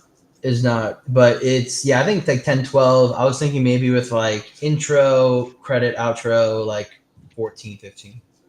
Okay. Yeah, we'll just pull the Disney Plus. Like 8 minutes of it will just be the intro, then like 12 minutes of it will be the credits, and then like the rest will be like the good shit. Nice. And then it just cuts to black. That's cool, dude. I would love to like one day like do something like that. I actually like started because I'm channel anime blinkers. Though I actually started to try to draw just for the fun of it, just to try and draw characters and stuff. But that's really cool, man. Like that's a cool idea. That's way cooler than anything Disney could have thought of. There was one recently I saw. There was I'm sure you guys saw it too. It was pretty big. It was CGI, but they did like Clone Commander Cody is like pulling up on this base and they're like raiding the fuck out of it. It's like 5, 8, 12 minutes, something like that. I can't remember. I seen it like maybe 8 months ago, something like that. Is it AI? But I don't know if it was, no, it wasn't AI. Somebody like made it, but they used CGI animation. Like Okay, that's cool. Commander Cody pulls up and he like has a jetpack. I think there's like sort of like these crab droid looking things that he's just blowing up on this. It was like a landing pad, and all him and the clones are pulling up. They start fighting the droids. It was just sick. It was sick, bro. You know, you see a lot of cool things, even like that Ahsoka cut that you were talking about. It's not like fan animated per se, but just with the little Yeah. fan touch, bro. Like, and I think that's a lot of like what Disney Star Wars lacks is just like fan touch. Like, but that's why I love Dave Filoni, and I want him to be that guy. I hear Right? you. It's big pants to fill, or big shoes. You know what I mean? Yeah, no, and I want to get in more into what Dave could have been cooking and might be cooking in a second here, but yeah, I think going forward, there's already been such a big fan love of making fan content for years. Like George used to even host like showcases where people could show their fan films. Mm-hmm. So I think going forward, though, it's going to be even more important that fans like us and other fans, even like Theory, like make their own Star Wars content for people to love and enjoy and talk about. You know, like I think that's going to be a part of the fandom that I am very excited to get a little dip in with, right? Like dip my toe in a little bit with. I'm going to make my own fan film. I'm going to make my own fan project, right? This is going to be something that it's for other Star Wars fans because I just really love this franchise. I love this world. I love the themes, the messaging, the stories, the characters, you know, and that's something that me and Nerd have been very happy to do when it comes to this project. That's what's up, dude. And when you guys come with like obviously an extensive knowledge like you guys have and a love for it and a willingness to like nobody's paying you to do this, you know, you're doing it because you love it and you want to like, you know, create something cool because you love the IP. When you come at it with that type of energy and through that angle, you know, you're bound to be successful. There's at least, you know, something good is going to come out of it, you know? Yeah. So there's who knows, man? Like, I wish Disney Star Wars would do something like that where they would have like host like fan animation or fan films and like maybe take somebody be like, oh, this film was really cool. We want you to make this short or whatever. That's why I like Star Wars Visions. It kind of feels like that, like a Japanese style Star Wars like fan film almost, like a little short. I agree. Yeah. So, and they get kind of out. Those get kind of like out there. Like, there was one in the new season, like the chick had like her astromech, and the astromech turned into like an Iron Man mech suit, which I was like, that's a little out there for Star Wars. Yeah. I don't know how canon that is, but it's cool anyway. I don't know, dude. Grogu has his IG-11 fucking Iron Man battle. Yeah, that's so true. That's so true. Grogu's so cool, man. Poor guy, bro. We'll never hear him speak. Yeah, dude. Fucking Grogu is just a plot device. Yeah, he's just a plot device and a Disney marketing tool. That's it. That's all he is. I saw some kid the other day with like a Grogu hat on, like with ears and shit. Dude, I throw up in my mouth every time I see like Grogu merchandise. I'm not even gonna lie. Dude, his name kind of sick and tired of that little fucker. Grogu. It does. Him and Ahsoka have overstayed their welcomes for me. I draw the line at Ahsoka, but definitely we got you, bro. We got you. As cool as like it is that we got season 1 with Hayden and like season 2 could potentially be leading into what we're about to be talking about. Brother, she's died 3 fucking times and came back to life. Overstayed welcome. No, I hear you. It just cringe to me when I see all these and I feel like when people see Star Wars now, like Grogu is like the face of it, and for some reason that unsettles me. I just wish it wasn't like that. Yeah, you know, I wish it was like real Star Wars because I know a lot of like I would say more casual fans that just like when they think of Star Wars, it's Grogu. Like my family, like I can't tell you, she has multiple pairs of socks that are like Grogu socks, and I'm like, that's cool, but I'm a Star Wars fan. Like, hey, we care way more about than just this little baby Yoda guy you guys are freaking out about. Yeah, like that's just like normie bait. That's like, oh my god, Star Wars, yeah, baby Yoda. It's like, no, shut up.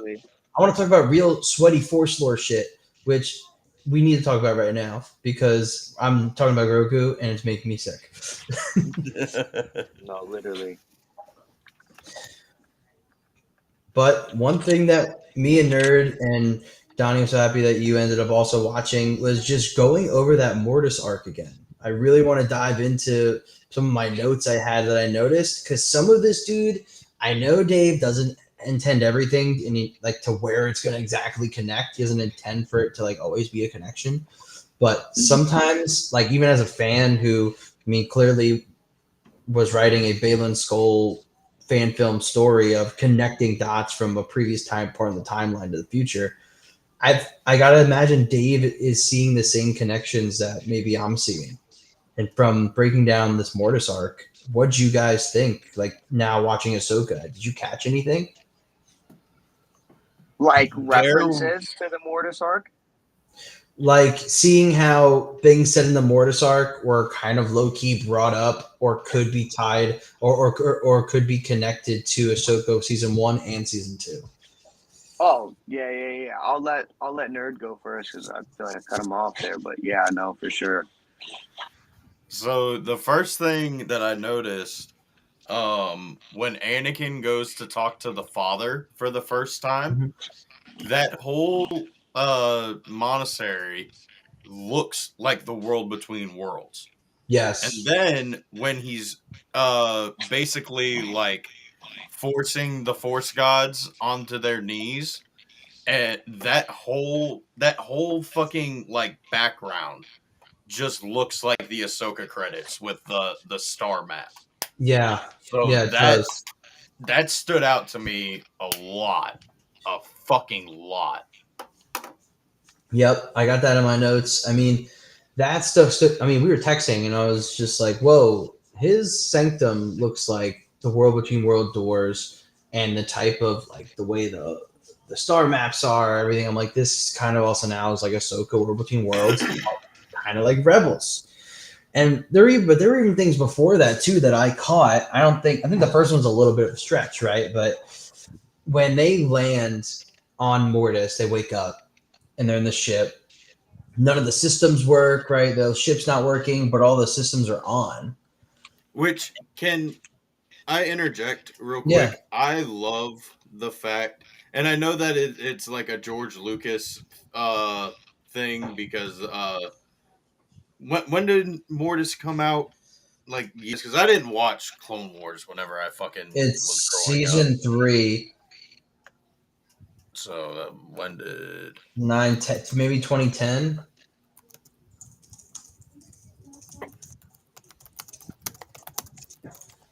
I'm looking it up. Yep, 2010. Yeah, okay, so they were definitely in the midst of also coming out with the fucking the Jedi Outcast series, not Outcast, Fate of the Jedi Yes. series, and so clearly like George was overviewing a lot of these stories and all that. But I love the Thoyor shit. Oh, the Is what Thoyor I was was so cool. expecting to get in Dawn of the Jedi, which I fucking didn't. Oh, and what's bad is that book isn't even under Disney. That was one of the last Legends books. Oh, what were you thinking, George? But I love the fucking Thoyor. Like, I love that little pyramid thing. How do you spell Thoyor? Fuck if I know. I don't even know because I'm trying to look it up online because I know what it is. There it is. I found It it. is Choyoyor, but it's two Yeah. words. Yeah, so let me share my screen. So for anyone who wants to watch and see what a Thoyor looks like, share screen. If you don't know what a Thoyor is, are you even really a Star Wars fan? Right. So this is the Thoyor. You even see it here back in some of the comic stuff. It's definitely not Watto. I can tell you that much. It's not Watto, but the Thoyor are these extremely ancient intergalactic ships that can travel, in hyperspace and get people across the galaxy.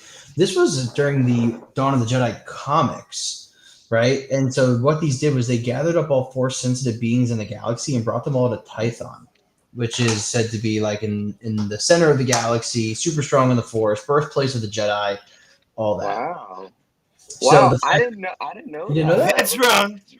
No, that looks Actually, Octo is the Uh, that first looks Jedi temple. So you're wrong. oh my god, I hate you so much. that looks just like the obviously it's meant to. It looks just like the Mortis ship that the gods were in. That Yes, little Yes, it is. that looks like where their pocket dimension yeah. is. Their pocket So dimension is, yeah. this is where that came from, is what you're saying.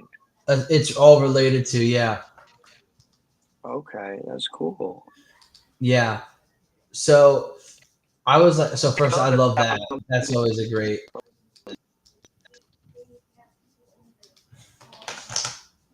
Oh, Donnie, you still there? Yeah. Can you hear me? Yeah, can you hear But me? I love that. But the thing that, yeah, I got you, dude. Cool. But dude, the Somehow Thoyor, that Donnie was so returned. sick. Yeah, somehow he returned. The Thoyor thing was a cool call out. But really was when they land and Obi-Wan wakes up, like he's trying to see where they are in the galaxy, and he's like, I can't even tell where we are in our own galaxy. And then he says, even if we are even in our own galaxy. So I'm not sure Thoyor is like if it's in a pocket dimension. I'm not sure if it's actually the transport that maybe takes them to Peridia or something in the Peridia galaxy, because he's like, we're not coming up on any scopes. So I don't think that was intentional, but I was like, oh, that could be now kind of a connection. As well as Ahsoka seeing on the hill when they get out of the ship of like something reflecting on the top of a mountain. Doesn't that kind of remind you of what you saw at the top of the mountain when Balin was standing on the finger of the father at the end of Ahsoka season 1 in the distance? Yeah, I could see it. I could Like see that it. connects. And when the daughter first comes, she says, "We are the ones who guard the power." So I wonder what the power is. I know it's the Force, but there's something I think specific she's talking about, which could relate to something with Abeloth. But also, we are the beginning, the middle, and the end. Now, what does Balin say he's searching for when he's on Peridia? You're gonna have to refresh my memory because I forget. I believe it's something like He- that. Like I'm He's looking for looking the for the end of the end or vicious the cycle of light rising and darkness overpowering Yep. it. Yep. And he more specifically says, I seek the beginning. So he seeks the end of the chaos, but he seeks also the beginning. So he's looking. So if they are the beginning, the middle, and the end, or at least their power is a representation of the beginning, the middle, and the end.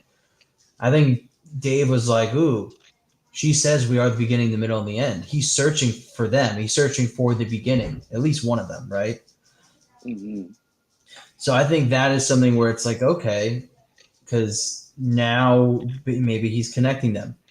The Father's Temple did look like the world between worlds, as well as remember in Rebels on the temple in Lothal, Mm-hmm. it has the ones on the side of it, and it was an entrance to the world between worlds. So there's something tied with the ones, the Mortis gods, and the world between worlds. It's like gotta be what's gonna make Anakin be so powerful and influential. Like he's supposed to be the father to fulfill his destiny. That's what the father says to him. Yeah, and the father's role is to keep the balance between the force and, from what I kind of assume, like to protect. I don't want to say protect the force, but in a sense, sort of like the power, the balance of it. You know.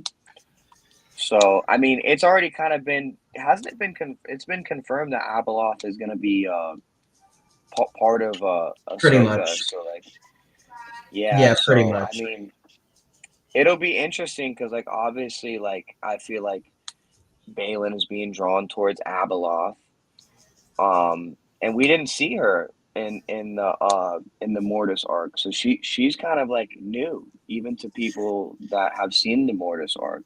You know, obviously not the people that know her from Legends, but she's new to me because I haven't read any of that continuity.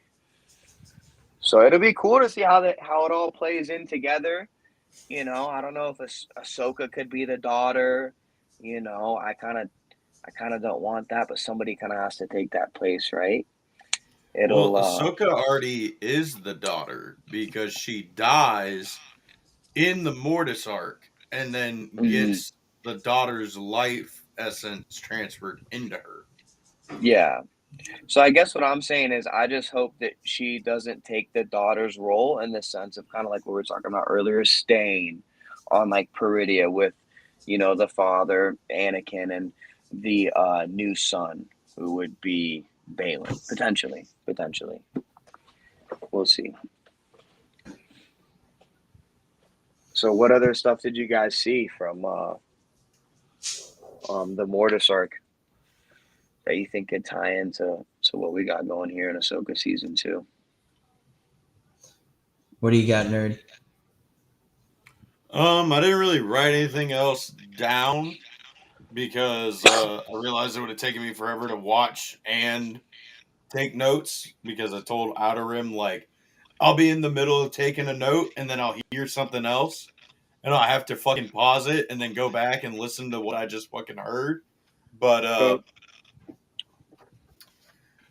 let's see. I got here that like when Kenobi first meets up with Qui-Gon's Force Ghost, which I'm not sure if that was actually Qui-Gon's Force Ghost or if that was the son fucking with Kenobi.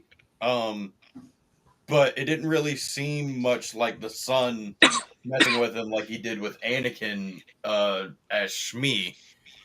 Oops, fuck, there goes my phone. Oh well, fuck it.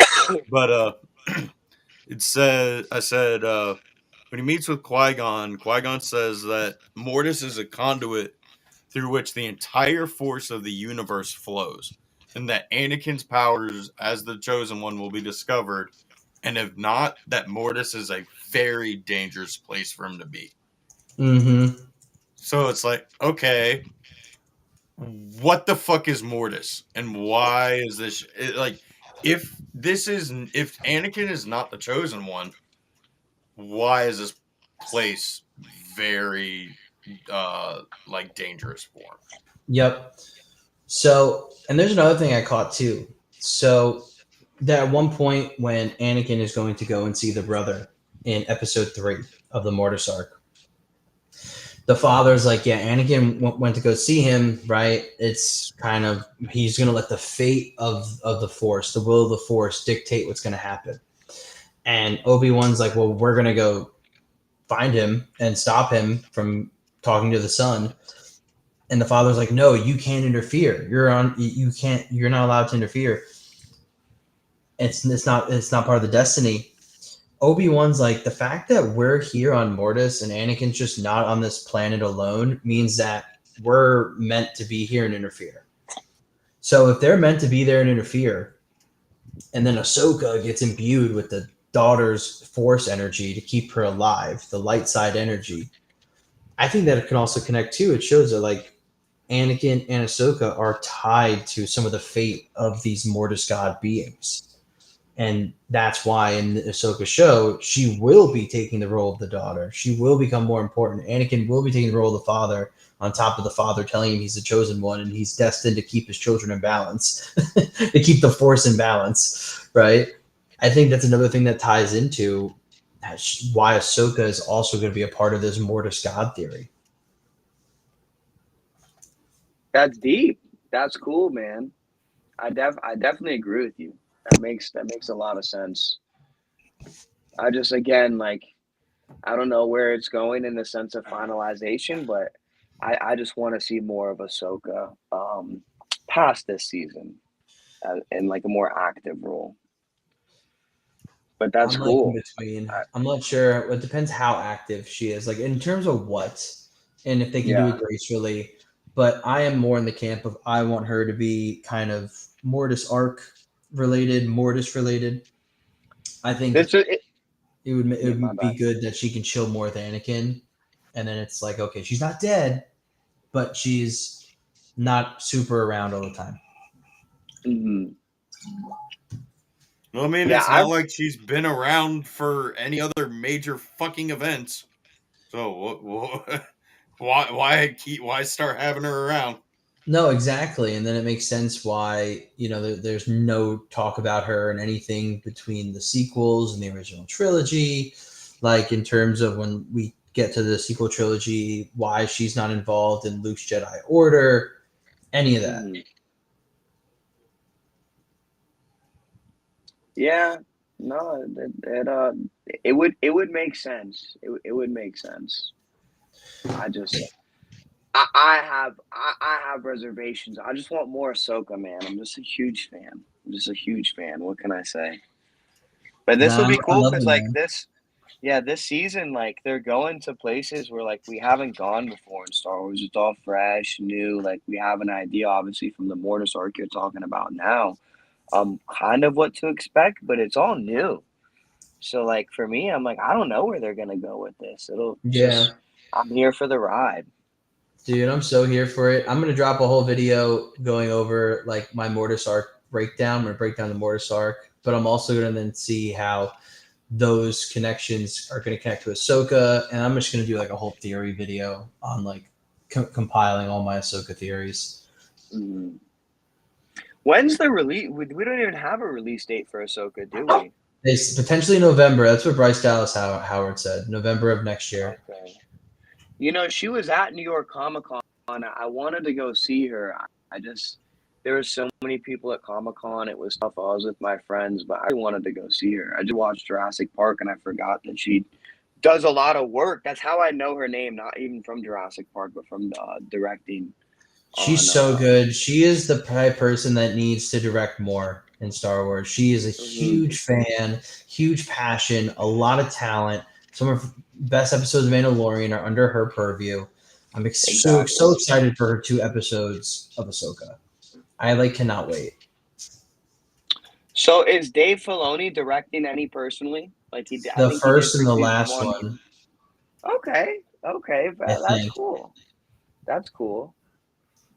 I have high expectations for the whole series, but especially for Dave's episodes. Typically, if he's like directing it, it's probably like I don't want to say more important, but more impactful, maybe for lack of a better word.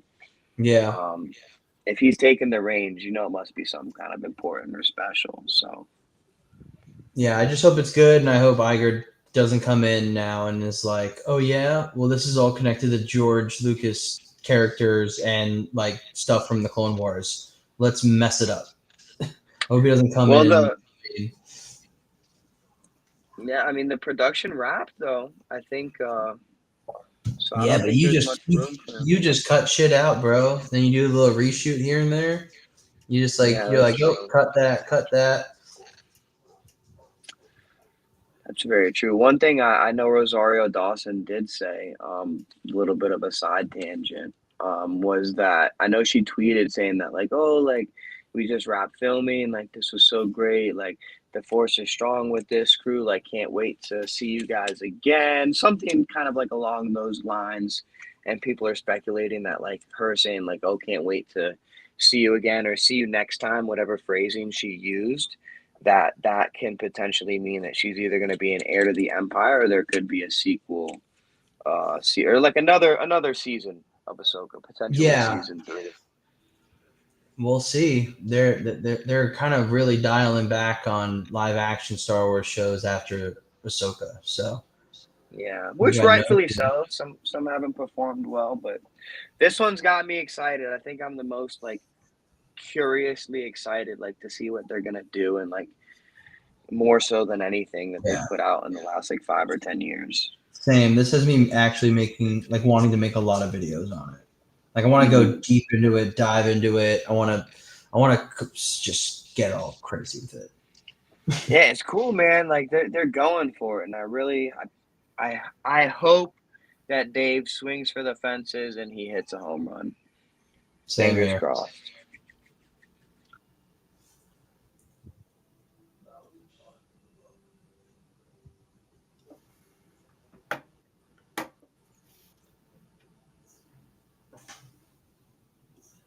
Let's see. So, boys, we're at 3 hours and almost 15 minutes here. Mm. I'm like, how long do you guys usually go for? We've done a bunch of 2.5s, right? Yeah. No, We, this we was do got one more kind of big piece of news before we got the AI reaction videos. Mr. George Lucas is very happy with his life now. Very happy that he has moved on from Star Wars. But if we take a look at a couple of things, especially like, I mean, I don't have any pictures pulled up, but if you look, especially if you watch the video of him signing that contract, he's devastated. He looks completely lifeless. But then you go and look at all these photos from the recent like Empire magazine or whatever fucking magazine interviewed him for his narrative art shit. He looks so happy that he's not dealing with this shit anymore. Oh, there's definitely a weight taken off his shoulders. He gave his little chirp at Disney when he was like, it's a lot harder to make a museum than make movies. So I think he's making a chirp over at Disney there, being like, you guys are having trouble making movies, that's the easy shit. Museum is harder. But yeah, no, like, I mean, based on what we talked about before too, like he got totally lied to by Iger. Iger and him had this beef. And he said like leaving Star Wars now is like it's like having an ex-girlfriend. You don't drive by her house, don't talk to her, don't text her, or whatever, right? You got to completely cut ties, and that's what he's doing, and I respect him for it. Yeah, I mean, dudes, what? Headphones kind of doubt, but can you guys hear me? Yeah, we got you. Yeah. George is happy, bro. Yeah. That man created of all time. So Created the modern mythology that will be timeless. I'm happy he's happy. personally, but the fans put him through a lot with the prequels. Yeah, they did, and to see now. It's crazy, dude. I mean, I grew up with prequels, so I love the prequels, and of course, a lot of people our generation weren't the vocal ones out there. But even then, internet wasn't like what it is now. So much of the vocal stuff came from critics. But yeah, a lot of fans were definitely crazy that were super OT diehards. Because like I didn't realize up until about 2020, like COVID, that there was so much hate for the prequels. I grew up on them like you, and I'm sure like you did, nerd. Like, and I thought that those are some of the best Star Wars movies. You can't like discredit the OT, but I like the prequel trilogy more. It holds a more dear place in my heart. Yeah, I mean, to learn.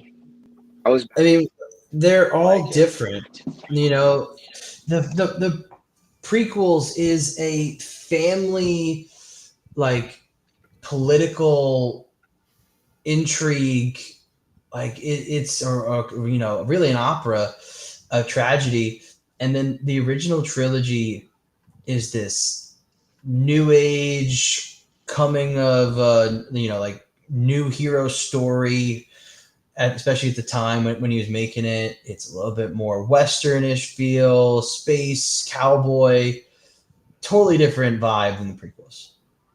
And at their core, they're just so well told. They're so well done. Say we want about dialogue, especially for the prequels, but story wise, that I would love to watch more of that political drama.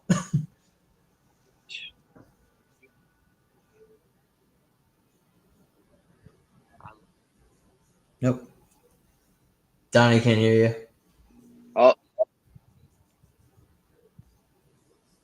Oh, where'd he go?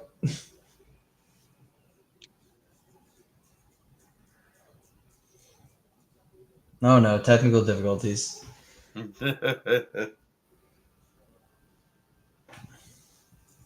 I think it's a sign. I think it is a sign. All right, boys.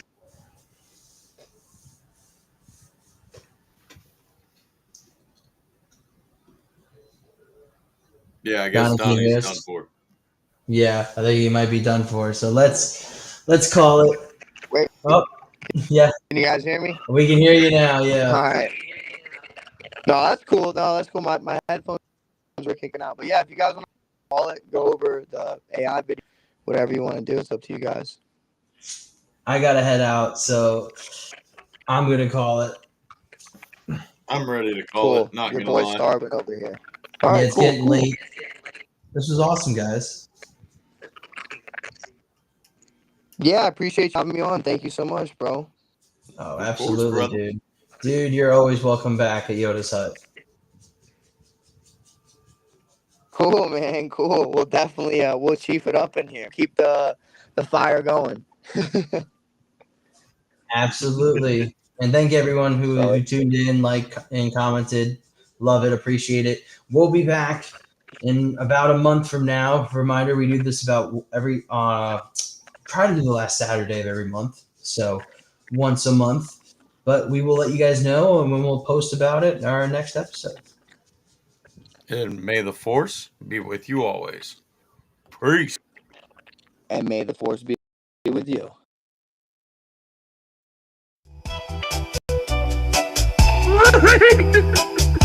Munchies I have to the temple kitchen.